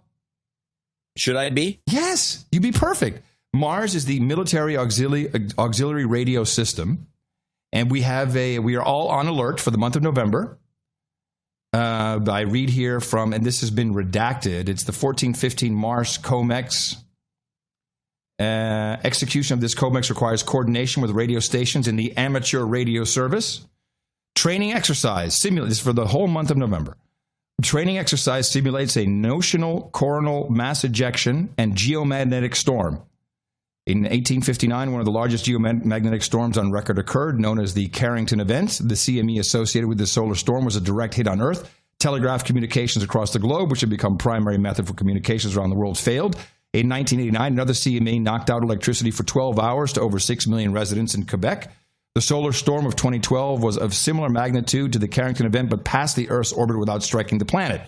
Should a CME of this magnitude strike Earth today, the resulting geomagnetic storm is expected to cause significant damage to electrical and telecommunications infrastructure, consumer electronics, and cause widespread economic and social disruption. Some estimates indicate up to $2 trillion in damage, et cetera, et cetera, et cetera. And throughout COMEX, stations should operate under exercise conditions that simulate a complete unavailability of cyberspace, electrical, and telecommunications infrastructure. Friendly forces, Air Force, Army, amateur radio operators, DOD, and the American Radio Relay League. And are you doing this? Of course I am. But I'm a ham. I don't know. You know, ham radio could save your life, man. It's not just a hobby. Now, that's why I have to buy a new transmitter. I know about the 1800s. Save your life. That it just blew out everything. I mean, and we weren't really that complicated back then. There was electricity. There was the telegraph poles were on fire. They were on fire. I don't know. Well, it wasn't a good situation to have that happen. No. If it happened today, I'll tell you this. There's some good news about it. First of all, it takes all the Teslas off the road. To me, that is like a huge plus. What a good idea. Hold on. Let me just write that down. Outstanding, Mr. Dvorak. And I'd probably take out Facebook, which is another good thing. Yeah. Yeah. It's something like that could happen. It could erase the. I thought I have to look into, what would it take to blow out a solid state drive insofar as one of these solar purges? If I just had a thumb drive sitting around. I don't know. I have no idea. I don't know that. I don't know. I don't either. I don't really know. I'm going to have to look into this is a military briefing, and it says that it can knock out all kinds of stuff. Consumer electronics will just break and not work anymore. I would assume that a lot of that would be true. But what specifically? Would it blow out an iPhone? Probably. Would it blow out your computer that's operating on the power grid, which would probably get a jolt of some sort, plus the other thing, and then bang, just probably torch a couple of high-end microprocessors? Would it screw them up? It doesn't take much, by the way. No. But I mean, if you open up your computer and you're messing around and you're messing with the chips and you're not grounded properly, or if you're changing chips, you can blow them up with static electricity. Yeah, it doesn't take much. No. Yeah, static electricity will ruin a lot of stuff. So I'm just going to read point 5 but again. I'm just wondering whether it will blow out because if it won't blow out a thumb drive that's just sitting around, then I think we're going to be good to go for saving this information that you're worried about. Well, so that's a good point. I just want to read again from point 4b. The resulting geomagnetic storm is expected to cause significant damage to electrical and telecommunications infrastructure, consumer electronics, and cause widespread economic and social disruptions. Your Apple Pay and your credit card terminals may not work. Some estimates indicate up to $2 trillion in damage and recovery from such an event may extend from several months to years. Only equipment that has been protected during the geomagnetic storm should be expected to operate post-event. I have a Faraday bag with a radio in it. Okay. You don't have that? That's part that you're. I am not expecting this event to take place. Why not? I'm an optimist. Oh, okay. Well, I have Faraday bags for things I keep my wallet. My wallet is a Faraday case, so people can't, steal my money, which is in a credit card with a chip. I keep my Fast Pass in aluminum foil, which works, and because I don't like to be tracked. I'm not like a paranoid nutcase, but I just don't see any reason I should be tracked around town. Because they have monitors everywhere with these fast pack. If you got a fast pack, you want a fast track, one of these little beepers that pays your bridge tolls, unless it's glued to your thing, they're tracking everywhere you go just to see, just in case. It's crime fighting. It's a good idea, but I just don't like it. I don't like the idea of me being followed around. Well, I will be protecting the city of Austin. Okay. And then just to wrap up the whole thing, you think that it doesn't make a difference, and I'm seeing something very. There's a new. What did I say doesn't make a difference? Oh, that this will be a blip in history. No one will talk about it. And, that's what I think. And the whole thing is falling apart. Well, a new working paper. It's like the straw hat. It's the straw hat of our era. You ever talk about straw hats? Take a look at a picture from 1911 or 1928 or 1930 for that matter. It's like a horde of people all wearing straw hats. Well, what kind of mania is this? It's crazy. Yeah, I'm looking. What's wrong with the straw hats? What happened to them? Why did they show up? And why did they go away? I don't know. Nobody wears them anymore. I've never seen anyone in their right mind. The National Bureau of Economic Research at nber.org has come out with a very important report. Hot weather leads to diminished coital frequency. Coital frequency. Yeah. How do I pronounce that? Coital. And now they're saying because of climate change, we'll not get laid. You see, now I'm worried. Birth rates do not bounce back completely after heat waves. More autumn conceptions means more deliveries in the summer. Air conditioning might prove to be an aphrodisiac. So, global warming will not get you laid. This is a reason to drive a Tesla. This is all nonsense. It's a government-funded organization and report. I hope you enjoy it. I wish we would. Let's audit the Pentagon. Yeah, there you go. I'm going to show my support by donating to No Agenda. Imagine all the people who could do that. Oh, yeah, that'd be fab. Yeah, on No Agenda. In the morning. All right, so we had four. We have 416. we sent out a mailing that people were getting in their regular mail. Did we get any nice Photoshops? Yeah, we got tons. That's gonna be fun. Okay. The Photoshop thing's taken off. Yeah, tell people about that. Yeah, I posted it in that newsletter. I posted the picture of Adam and Tina the Keeper, and said it looked like a thing that could be easily used for Photoshop joke photos. And so people are making these, and I'm gonna pick one out, or the two of us will pick one out that is the best and put it in the newsletter. But it's just fun to play with Photoshop when you have a kind of an image. And then Nick the Rat, if you had a Twitter account, Nick the Rat already did the mat. Oh, he already did. He pulled the heads out so you can move them anywhere. Oh, beautiful. So you have a bunch of people with this. One I posted on Twitter, which was you were in the meeting with the Bin Laden folks there, Hillary smelling her finger in the Situation Room. The Situation Room. That was some good ones. So we sent out this newsletter to 15,000 people, which for one time, because it was very carefully structured, it didn't get into the promotions tab. It actually came in most people's real mail if they had Gmail. Most people. And more so than usual. Oh, okay. Interesting. So after sending out to 15,000... So we learned something. Yeah, we did. We learned something. Probably not to do it again. Because with I sent out 15,000 of these things, 15,500 to be exact. It's a pretty good-sized newsletter. And out of 15,000, we have 13 people who actually thought enough of it to give more than $50. Nice. Thanks. 13. That is less than 0.1. It's unbelievable. And so we can thank this group. We already named one of them, so we have 12 left.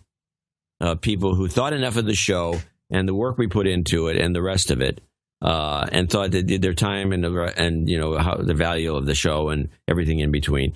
We got the 12 people here. I don't understand. People, I got so many positive comments on the previous show. People said they loved it. They loved the analysis. They said it was one of the better ones. I don't get so it's obviously not the quality of the show. Well, maybe we're on the wrong track. Have you ever considered, just this as an aside? Yeah, we just celebrated 8 years. Yeah. Do you ever think, fuck, I want to do something else? I don't think that way, but I will if this continues like this. All right, let's thank the people who supported us for this week. Let's thank them. Yes, we start off with one of our knights, Sir Brian Watson in Raleigh, North Carolina. He came in with the biggest amount of 1, 2, 3, 4, 5. And he wants, we're going to let him, we're going to get it. Well, we might as well read the notes. There's only 4 notes. There's only 12. Yeah. F cancer, I had my ear removed yesterday. This isn't good. Part of his ears, part of my ear. Oh, okay. The ear looks like I pissed off Mike Tyson. At least got a sense of humor. Cancer all gone. We'll have another surgery with anesthesia this time, so my ear will heal. Oh. Need karma for more cute nurses and other successful surgery. Get your bodies checked for cancer. Ear cancer that's a weird one, man. How does ear cancer happen? I have no idea. That's nasty. You've got karma. I'll give him a karma for that. Anonymous from Ottawa, Canada, $75. Sir Luke of London, UK, $58.88. Stephen or Stefan, depending. I think Stephen. Wayland and Milford, Michigan, 55 double nickels on the dime. And let's go down one here. Is this Sir Brian Watson next? No, I'm sorry, I got the wrong. You think cell phone might cause ear cancer? Yes. That's an interesting thought. Chat room. I've had nothing but I've always been sketchy about cell phones, especially ones with the extra wattage so you can actually hit the tower. Because they used to have big antennas and they used to do this. And that's the new iPhone 6 has the new frequencies for T-Mobile's LTE, which is longer range. Yeah. Yeah, so you could. I don't know. I don't use an iPhone, but I'll ask you this. So if you're doing some data work, can you also take a call? Yes. So I can have the LTE cranking away at high speeds with a high wattage. It's a configuration. You can set it for LTE and voice or LTE. I think you may start to share something, but yes, you can do both. So I would have this thing against my ear. I never have data transfer to the LTE network while I'm talking, so I'd have two things beaming into my brain. Yep. Yeah. I don't see how this is good. I don't see how this is good. I think instead of the global warming, we should be looking into this more. Craig Harbison in Hamilton, Ohio, 5433. He's got a couple of douchebag call-outs. I've been listening to the real best podcast in the universe. That's my phone. For a couple of years now, and I have tried hitting many people in their proverbial mouths, but only a few stick in my mind as worthy of calling out as douchebags. Okay. Or douchebags of the highest order. It is my meager request that you call out Ben Doran, douchebag. Kevin Stewart, douchebag. Craig Kessler, douchebag. It's a trifecta of titillazing, terrible douchebags. They're all rich and holding on to and holding out on you guys. Oh no! So don't hold back. He says another note. This is interesting. His company was purchased and he was assigned as employee number 33. 33, that's a magic number. Okay, onward. Barry Coggins. He might as well do his little request. Come on. What was his request? If at all possible, can I get an I like bugs followed by can you see that juice? Okay. And I have to say that more and more people who I know who listen to the show are really all over the bug thing. Good. Everyone sees it. There's, crickets and cream. It's all over the place. When I see bugs, I want to stomp on them. I want to swat them. I want to raid them. Bomb them, and bomb them again. Oh, my gosh. Can you see that juice? I don't know what happened to the original jingle. Oh, here it is. I love bugs. See, I like that. There we go. Sorry about that. Bugs.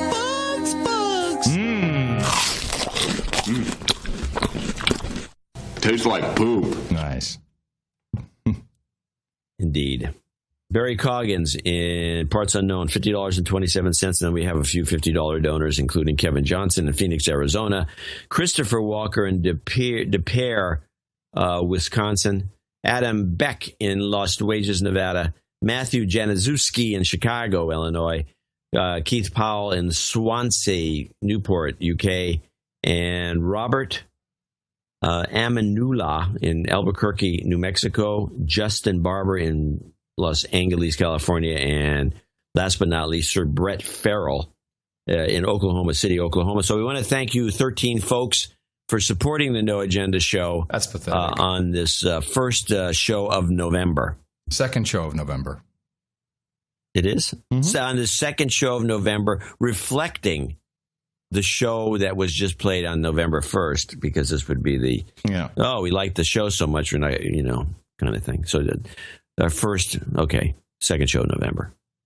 On the second show of November. I got an extra karma for Richard Beavers, who wrote me this morning. Hey, Adam, this isn't about the show or anything, but my dad is going in for surgery to have a brain tumor removed today. I would really appreciate some karma, so I'll just give that to him right there. We protect people whenever we can. Karma. And thank you to the people who did donate today. That is, of course, always appreciated. And there are a couple of people below the $50 level. Ford, I see 1 to 3, $49.99. Yeah, we have a lot of $4 guys, which I really think is a great donation. The $4 a week. Right.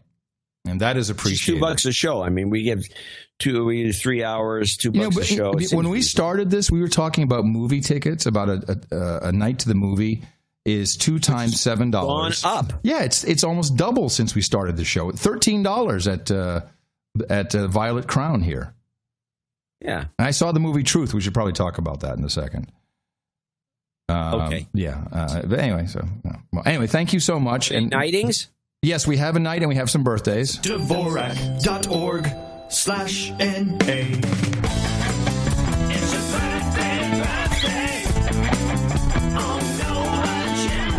And we say happy birthday to Rick Dolcini. He turns 48.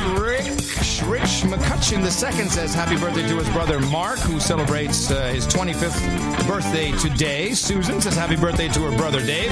Bradley Shellnut says happy birthday to his brother Matthew Shellnut. And we say a big happy belated birthday to Mimi Dvorak, celebrated yesterday, October 4th, 39 years old. And happy birthday from everybody here at No Agenda. 39. Then you like the young chickies, don't you? Good work. Good work. Good work. Good work. Yes, we have a Black Knight. Tim Abel. A-B-E-L. Abel or Abel? I think it's Abel. A-B-E-L could be anything. Double L. Oh, Abel. Abel. I'd say Abel. Somehow we missed his knighting, so we have a Black Knight today, John. So if you can grab your sword. How did that happen? I don't know, but the back office confirmed. There we go. Tim Abel, step up, my friend. We're so sorry, but we're very happy you supported the best podcast in the universe, amount of $1,000 or more, and we are very happy now to pronounce the Sir Tim Abel, Black Knight of the No Agenda Roundtable. For you, my friend, we have Hookers and Blow, Rent Boys and Chardonnay, Crickets and Cream, Black Hose and MD 2020, Bad Signs and Perky Breast, Johnny Walker Green Label, Video Games and Vaporizers, Sake and Sushi, Dos Equis and Dutch Dominatrix, Girlfriend Experience and Good Bourbon, Cannabis and Cabernet, Geishas and Sake, Vodka, Vanilla, Bong Hits and Bourbon, and of course, the effervescent mutton and mead. Go to noagendanation.com/rings. We're still waiting for the delivery, so it may be just a little bit before you get your package in. And when you do receive it, ordered. Yeah, please tweet that out. We enjoy that very much when you do that. So it looks like the white man's days are numbered. The white men's days, like white men? The white man with white privilege? Yes, white man with white privilege. Play the clip, Killing Whitey.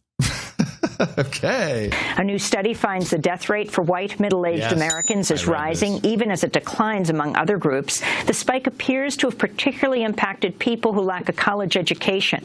Princeton economists Angus Deaton and Ann Case said the deaths appear to be the result of an epidemic of suicides, heroin and painkiller overdoses, and alcoholic liver disease. Yeah, I read this report, and I chuckled because I am not only a white man of middle age, but I also have no college degree. I'm technically dead. I don't even know how I can be doing this show. Yeah. Suicides, overdose, painkillers, prescriptions, heroin. Yeah, this is exactly what the American dream is. Get into the middle class and die. That's it. That's the point. Get into the middle class and die. Well, things are bad with the lower class. They're doing it the hard way. Instead of letting the cops shoot you, it's just kill yourself. Kill yourself, dude. There was a problem with and it's interesting to me that people always call it the food stamps, even though there's no stamps involved anymore in this program. No, they stopped the stamps a while back. But they still call it food stamps. Which is, you're right. I don't know why that is. And that is a disparaging term. It is. It's very disparaging. The name. This was in Georgia, and people were lining up at the food stamp office because their food stamps, you listen to the report, their food stamps did not show up. But at the very beginning of this report, one of the food stamp recipients, a woman, holds up a Visa debit card that says EBT on it, which is the electronic benefits. What does the T stand for? Transfer, I think it is. And so what happened in its essence is money did not get transferred onto the debit cards, and people got hungry and they started to get mad. Tom, state officials admit... Huh? I was going to say, how can that happen? It's just a computer. Tom, state officials admit to me tonight that something went wrong down in Clayton County at the office that administers food stamps and Medicaid, but they're still not sure what. Parents tell me tonight they can't buy food without those food stamps. This food stamp card ain't got number 17 cents on it. Terry Clark says she stood in line for more than 6 hours at Clayton County's Human Services office because food stamp help for her 6 children unexpectedly ended. There's no telling my kids that we can't eat. I'm not taking no, because my babies don't deserve that. Nobody kids should go hungry down here in Georgia. State officials say this office was overwhelmed today, with dozens of families facing a similar problem. The food stamps just not there. Me and my kids, they haven't ate since this morning. And I was supposed to get my food stamps yesterday, and I didn't get nothing. So they was getting angry. They started banging on the windows. A state spokesperson tells me what happened here today was out of the ordinary and it was unexpected, but they say they're not sure what exactly went wrong. What was the glitch that led to this mess? There we are, yo! If you have computer problems, I feel bad for you, son. I got 99 problems, but a glitch ain't one. Woo! I got 99 glitches. Glitch! Glitch! Glitch! Glitch! put a goatsy on there, will you? It's a glitch. That's right, everybody. The universal term. The most racist report I've heard. Where was that? Can we only find the most uneducated sounding black women that are screeching? That, of course. In the line? Oh, it was horrendous. And keep saying food stamp, food stamp, food stamp. You know, and the food stamp. There's no food stamps involved. Let me tell you where it came from. It came from, this is a local station, Fox Station in Georgia. Okay. Local Racist Fox Station in Georgia. Yeah. Thank you. Very racist report. Extremely. But I just love it that it's a glitch. Oh, okay. We don't need to figure anything out. Because those little what is that? Who was calling me? You don't love me. You don't love me if you call me during my show. Who's calling you? I don't know. A local number. Oh, you should have checked. Someone who doesn't love me. It's probably... doesn't love me. What's her name from the dinner? I was listening to your show. I'm outraged. The Hillary girl. What are we going to have? I have Hillary bots. I have a Hillary clip here. This is... But I'm thinking of a name for the people that are the Hillary... Like an Obama bot, we need Hillary something. Shillery? No. Well, maybe this next clip will help you. This was probably one of the best gaffes I've heard. Hold on. Let me bring this up. This was Hillary. And now what she's doing something interesting. Whatever the president is going on about, she immediately launches onto that as, this is something I'm working on. So so now it's the prisoners. The president, he just came out with a memorandum, and he's saying, okay, we've got to. This is his podcast this week. It's all about getting prisoners out. As you heard her at the black high school saying, hey, you're not going to go to jail for smoking crack. We're going to turn that back. And everyone loved it. Like, yeah, we finally do crack and we're not going to go to jail. Fantastic. So now she's on the prisoner tip, and here's what she said. Every year, hundreds of thousands of prisoners re-enter society. That's the good news. They've paid their debt. They're free. But then what happens? They look for a job. Everywhere they go, doors are shut in their faces. That starts all over again, a cycle of poverty and hopelessness that too often can lead to more crime. Earlier today, I announced that as president, I will take steps to ban the box so former presidents won't have to declare their criminal history at the very start of the hiring process. That way, they'll have a chance to be seen as more than just someone who's done time. Now, did you hear what she actually said? About banning the box? Yeah. What did she say right after banning the box? I missed it. Get ready. I will take steps to ban the box so former presidents won't have to declare their criminal history at the very start of the hiring process. That's right. Former presidents like you, Hillary, won't have to declare your criminal past. Like Obama. By banning the box. And like Bill. What a gaffe. That is the clip of the day. Okay, yeah, play it. I knew I was going to get it. Clip of the day. I will take steps to ban the box so former presidents won't have to declare their criminal history at the very start of the hiring process. Hello, Mr. Freud speaking. Yes, hello. Hillary made a gaffe. I think she wanted the truth always wants to come out. It was truly about the presidents being criminals. Love that. There was, I think it was Madison, or I forgot who it was, that, and I think we had a clip of somebody talking about this. It was always anticipated that the nature of this country and our leadership, that some presidents would get impeached and thrown out. It was that's why it was in there. That's why we put it in the Constitution. And we don't even do anything. We have obvious criminals, and that would include, I would say, George Bush. Yeah, for sure. Dick Cheney. Cheney for sure. I think Clinton. Also, there's probably a couple other ones. Nixon. Yeah. Of course, he quit before you could do that, so he kind of jumped the gun on that. Yeah. And then if you go back, people like Martin Van Buren and some of these other guys are just obvious criminals. Yeah. And we don't do anything about it, which is good and bad. No, we elect them into higher office. Yeah, well, and Hillary herself. A little update on the migrant situation. My obsession of the past few months, just tracking the people walking across Europe. They are walking across Europe, carrying children. The invasion. It is the invasion. With migrants and refugees lined up at borders across Europe, hope for a solution remains dim. And now new numbers from the United Nations show a migration pattern that refuses to slow down. Refugee agency UNHCR spokesman Adrian Edwards says a little more than 218,000 arrived last month, breaking the previous monthly record and nearly matching last year's total of 219,000. So it's an enormous number of people. It's producing enormous pressures on places where people are arriving. The Greek island in particular seeing particular strain. On the 20th of October, we had more than 10,000 people in a single day on these arriving on islands where there simply hasn't been the capacity to deal with those kind of figures. So a really overwhelming situation. The vast majority of refugees and migrants have traveled via Turkey to Greece. UNHCR had said in October that Europe was planning for up to 700,000 refugees this year, but that number has already been eclipsed. Edwards says he expects this level of arrivals to continue into 2016. Certainly in 2016, we have to expect this level of arrivals to continue. And that's because the factors that are causing people to move aren't going away.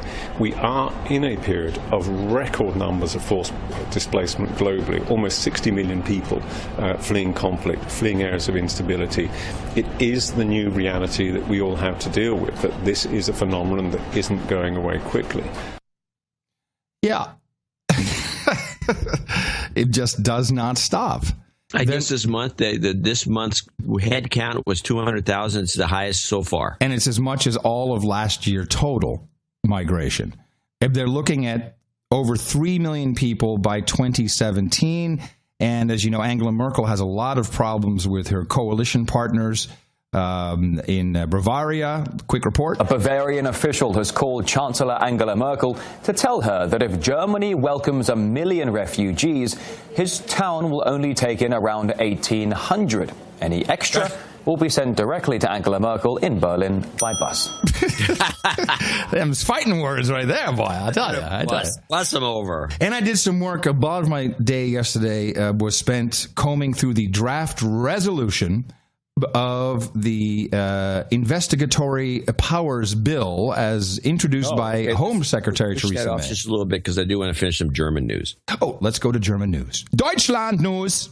Hallo, hier ist die Welle von Deutschland. So you listen to the Deutsche Welle's guys who are just rolling their eyes over the Volkswagen story. Let's do an update on Volkswagen and see what other crap's being pushed down the other stuff that's happened. I don't know if getting in a car is going to make you feel any better after Ben tells us the latest news from Volkswagen. It's one scandal after the next, Brent. VW is now recalling an additional 90,000 cars in the United States.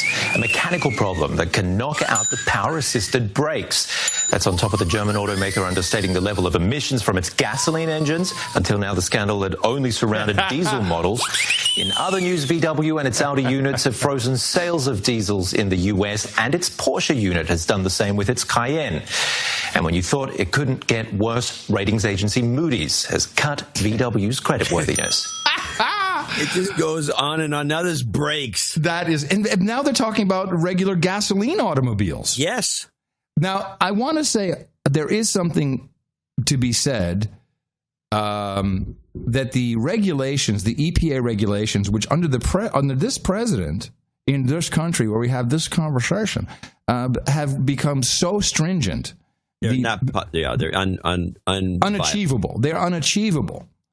And I'm pretty sure if you really were able to do the investigation that a lot of automobile manufacturers have defeat devices or systems for all of their automobiles, but that's not the point. Because and so there's some German targeting going on, and this next report again from Deutsche Welle, which has a funny kind of a question at the end. on Deutsche Bank is another issue. Oh, yeah. Okay, Lars, talking about German brands, American regulators say Germany's largest bank, Deutsche Bank, has agreed to pay $258 million in fines for doing business with U.S.-sanctioned countries like Iran and Syria. I mean, what are the Germans doing wrong? Well, hold on a second. So I got a note from the, I think maybe I told you this, my former New York banker here in Austin, who used to be at Deutsche. Yeah. He sent me a note a week ago, and he said, all my boys are out at Deutsche, and now they're going to fire 35,000 people. And this goes back to what we couldn't figure out when he kept saying, we won. The American banks, we won. And I think this is part of it. If you look at some of the other banks, HSBC reported earnings increase, bottom line is up, but Deutsche is completely obliterated. This is all part of the same thing, I believe. And we know what that is.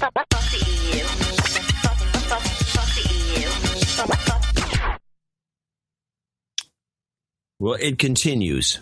Yes, it does. Huh. You know what? Screw them.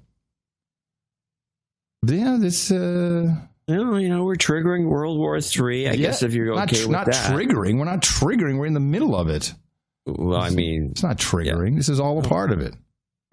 Still pounding we're still got the sledgehammer and we're pounding on the top of the bomb, trying to get the thing to blow. I'd like to, are you done with Deutschland?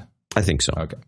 Now we go to the new United Kingdom surveillance bill. Here's the introduction of said bill, or the draft, I should say. Home Secretary Theresa May set to bring a new surveillance bill to the House of Commons this week. She says it's very different from the so-called Snoopers Charter that was blocked by the last Parliament. Reuters correspondent. Yeah, that's good. The Snoopers Charter was slang. Well, there was slang that people came up with, and now it's being used by politicians to say, oh, it's not going to be like the Snoopers Charter, which has, it's such a loaded term. That's not what it was called, but now they're using that to say, this legislation is going to be great. And Elizabeth Piper says May is seeking to reassure MPs and the public. She said this time they will not have automatic access to the browsing history of people, and also they will not require internet service providers to hold on to third-party data. She said any more intrusive actions would have to go for a warrant, would have to go either to a judge or to the Interior Minister herself for approval. The new bill, part of a national dispute over how to balance privacy and security. Campaigners say revelations of mass surveillance by the US and UK demonstrates the need for safeguards, but the spies are making their case too. Well, I think we've seen lately the intelligence services really mount quite an interesting charm offensive. They've allowed the Times to go into their headquarters. They've been explaining in quite some detail how they need to operate and how they haven't got the tools to do that in the modern age, to look at digital and mobile communications.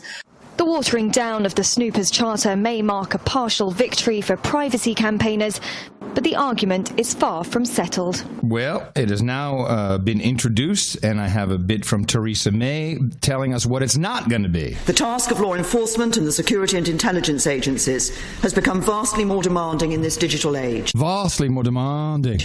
It is right, therefore, that those who are charged with protecting us should have the powers they need to do so. Need power, need power. But it is the role of government and parliament to ensure that there are limits to those powers. Oh, we'll keep a good lookout.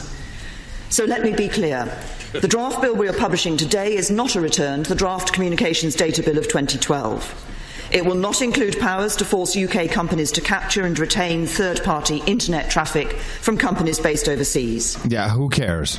It will not compel overseas communications service providers to meet our domestic retention obligations for communications data. Unless they're located in the UK. And it will not ban encryption or do anything to undermine the security of people's data. Lie. And the substance of all the recommendations by the Joint Scrutiny Committee which examined that draft bill have been accepted. So today's bill represents a significant departure from the proposals of the past. Today we are setting out a modern legal framework which brings together current powers in a clear and comprehensible way. A new bill that provides some of the strongest protections and safeguards anywhere in the democratic world, and an approach that sets new standards for openness, transparency and oversight. Sounds like a great place to live. This new legislation will underpin the work of law enforcement and the security and intelligence agencies for years to come. It is their licence to operate, with the democratic approval of Parliament, to protect our national security and the public's safety. Intelligence work takes place within a strong legal framework. We operate under the rule of law and are accountable for it. In some countries, secret intelligence is used to control their people. In ours, it only exists to protect their freedoms. Protect their freedom. Oh, yeah. Protect their Protect your freedom, baby. Protect their freedom. Protect your freedom. All right, here's a rundown. I have the document marked up in the show notes, 771.noagendanotes.com. The quick rundown of what this means. She's not being very truthful in what she's saying there. Now, this is a draft, so it's going to be debated. The Investigatory Powers Bill key points here. We will require... Now, they had used the term CSP in this document, which is being shortened everywhere else to web and phone companies, but it stands for Communication Service Provider, which is quite broad. So it requires CSPs, which will just say web and phone companies, to store records of websites visited by every citizen for 12 months for access by police, security services, and other public bodies. This means packet inspection from your ISP itself. So they will be pretty much almost like a transparent proxy. You get that? I'm reading it from the. No, but packet inspection. I'm saying this. Yes, it's going to be, they're inspecting, well, okay. I thought that you just have to keep a log, you'd be good to go. But you're proxying people's communication, so you're analyzing what's going through it. Because they have to store so I'm here on Time Warner Cable, and I went to the whitehouse.gov, and that will be registered and will be recallable. Or no, better, I went to the... Ted Kaczynski's Unabomber Manifesto. And then you went to 4chan. And I went to 4chan. And then you went to the White House. Yeah, and all of that will be registered. No show next week. The new law makes explicit in law for the first time power for the security services for bulk collection of personal communications data. Now, this is this is the metadata. And that will be collected in bulk. Hands down, no questions asked. Something that we've kind of gotten away with, although it's still searchable at the providers in the providers' databases. This makes explicit in law for the first time the powers of security services to hack into computers, place bugs, put in keyboard sniffers, and places a legal obligation on all companies who create devices that have encryption to provide a bypass. This is the big one that I think people are talking about. If not, they should be. You can have a device that encrypts data, but by UK law, if this gets into law and this draft is taken as is, the iPhone, as an example, if it's really true, would be an illegal device. Since you need to be able to assist the operations in bypassing any encryption. This is the big one. I don't know how they're going to do that, but maybe we'll have a special jacked UK phone edition of the iPhone. Special UK edition. We have a special color for you in the UK. So now they're putting up a commissioners. I guess that's kind of like our FISA court. 7 judicial commissioners who will be given power of veto. And they will be able to say, yes, you can go install a bug in this person's computer or phone, or you could use other snooping systems. But of course, just like we have, if you have an urgent case, they'll let you slide and give you 5 days to go ahead and do whatever you want. Then there's an oversight commission, which will be 3 members. We have no idea who these people will be. So, yes. This onerous law, and you're going to tell us a little more about it, I guess. But it sounds onerous. Well, is this law being introduced because of all the terrorist attacks going on in London? Is it London? Where are they blowing up a lot of stuff? Well, this is part. Well, no. Aren't they blowing stuff up left and right, like the IRA? How come this didn't happen during the IRA era? I think you're missing a key point, which is up to this bill, which is just a draft. It's not law yet. We've been discussing the terminology intolerant and intolerance. This is part of this.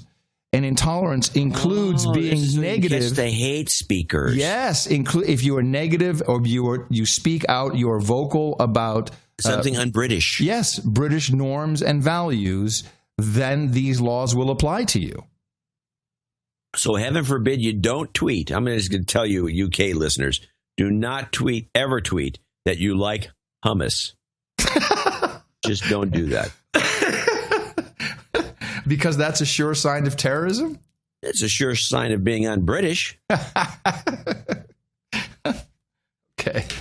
Finally, CSPs will be required to maintain permanent capabilities to intercept and collect any data being sent through their networks. So full on, tapping in and sucking it off. That came out. Another reason to use one of the remote proxy systems. Yeah. A VPN, I mean. I don't know if that's going to save you that much, but. Well, it's going to. I think VPNs are pretty interesting. It allows you to do poison pen letters easier. And I guess finally we should at least mention Turkey's ruling AK party claiming a win in the country's general election. It gained almost 50% of the votes and enough seats to govern without a coalition. That's just 5 months after it lost outright control at the previous election. Prime Minister Ahmet Davutoglu quick to see change. AK wants to change the constitution to give President Tayyip Erdogan greater powers. Critics fear what he might do with such authority. Erdogan has cracked down on press and judicial freedoms and all but scrapped efforts to make peace with the country's Kurdish minority. The Council of Europe has denounced the win, claiming the voting process was unfair. There you go. Well, I've got part 2 of that. New constitution. What? A new constitution is what I said. That's what he wants to do. He wants a new constitution. I got it. Here. Now to Turkey. Just days after winning an absolute majority in a general election, Turkish President Recep Tayyip Erdogan has called for constitutional change to give him even more powers. Now, under the current constitution, the office of president is largely ceremonial. Erdogan wants to change that. He wants to become an executive president, similar to that of the President of the United States. But many are worried that this will have nothing to do with a balance of powers. Devam ediyor. Kesmek yok. Devam edeceğiz. Bunu da bilmeyin. Thunderous applause for a president who's wasting no time. 3 days after winning the election, President Erdogan is pressing for a constitutional reform to extend presidential powers. His Islamic conservative AKP wants to change Turkey's system of government, but the party lacks the needed votes in parliament, so the president is seeking support from others. I believe that political parties seeking to thwart this process should change their stance. Anyone who resists our people's wish for a new constitution, who tries to prevent it, will be held accountable in the next elections in 4 years. Jail him. Yeah, this is not going to end well. Total creep, and the EU is all in with this joker. Let's play the second part of this. The opposition fears that Erdogan could become an autocratic ruler. The president further vowed to press ahead with Turkey's bloody conflict with Kurdish PKK rebels. And the government is cracking down on dissenting media. On Tuesday, 2 editors of news magazine Nokta were arrested for allegedly plotting a coup. They had called the AKP victory on their cover page the beginning of a civil war in Turkey. That edition of the magazine was withdrawn from shelves. This magazine has been shut down in the past. Turkey has become a country that cannot even tolerate an opposition magazine. We're talking about a transition towards tyranny. After regaining their absolute majority, Erdogan and the AKP feel stronger than ever. Yeah, that's going to be great. This is fantastic. This is, and what I get is editors of a magazine plotting a coup. What are these editors plotting a coup? They're not plotting anything. No. They're editors, for God's sake. It's not like the military. Now, you got to remember, for anyone who doesn't understand the Turkish politics, why this guy keeps getting in. Is because of the Islamist fundamentalists, which were kind of banned from politics years ago, and it was always the military that had to take over the country so they could put another guy in that wasn't an Islamist nutball like this guy. And they get all their votes from these guys in the sticks. It's not from Istanbul and Ankara. It's all these peasants that live all over Turkey that vote. They don't even want a government. They want an Islamic state because they're really kind of, the toothless wonders that are out there voting for, this is better. This is just was bound to happen eventually. I love that the Free Syrian Army put out a video, of course, once again, discovered by Rita Katz of the site Intelligence Group. Wow. Yeah. Of the Free Syrian Army congratulating Erdogan. Which is interesting. That's because he's part of the scam. Yeah, which is CIA and Defense Department. To turn the whole place into a mess. There was a good one. Did you know? So Larry Lessig, who is running for president. Yeah. I know Larry. I know Larry. And he's a really smart, naive person. And he was running, his idea was run for president and then just get campaign finance reform in play, right, and then he quit right, and turn it over to the vice president or whoever. Right. It'd have to be the vice president by law. But his thing is I met him at this event recently. He said, the problem is corruption. And he kept winning on about it. But his idea, he only goes about corruption at the most superficial level, thinking it'll be solved by campaign finance reform. But any No Agenda listener knows that that's never going to happen because as the polling results show you, this is only the whole campaign churning of money is to benefit the media, and they're not going to buy it either. But where real corruption lies, which is in the parties themselves, he kind of ignores this, but yet, in this case, he got totally screwed by it. Am I supposed to play a clip? Yeah, Lessig. I can't find it. Lessig shut out. I'm sorry. It's LSS. Okay, right. It's spelling. Harvard Law professor Lawrence Lessig has ended his campaign for the Democratic presidential nomination after the Democratic National Committee changed the rules for the debates. Lessig launched his bid after raising $1 million in a month. He said if he won the presidency, he would serve only as long as it took to pass sweeping campaign finance reform. But in a video message, Lessig said new rules would exclude him from next week's debate. Until this week, the rule was 3 polls, finding me at 1% in the 6 weeks prior to the debate. Last week, we began to get close. 2 polls found me at 1%, 1 more, and I would be in the second debate under the original rule. But under the new rule, the standard is 3 polls at least 6 weeks before the debate. That means I would have had to have qualified at the beginning of October, which means that nothing that happens now could matter. Under this new rule, I am just shut out. Surprise. There's your corruption right there. That's the point, and that's the corruption he ignores. All right, Larry. Duh.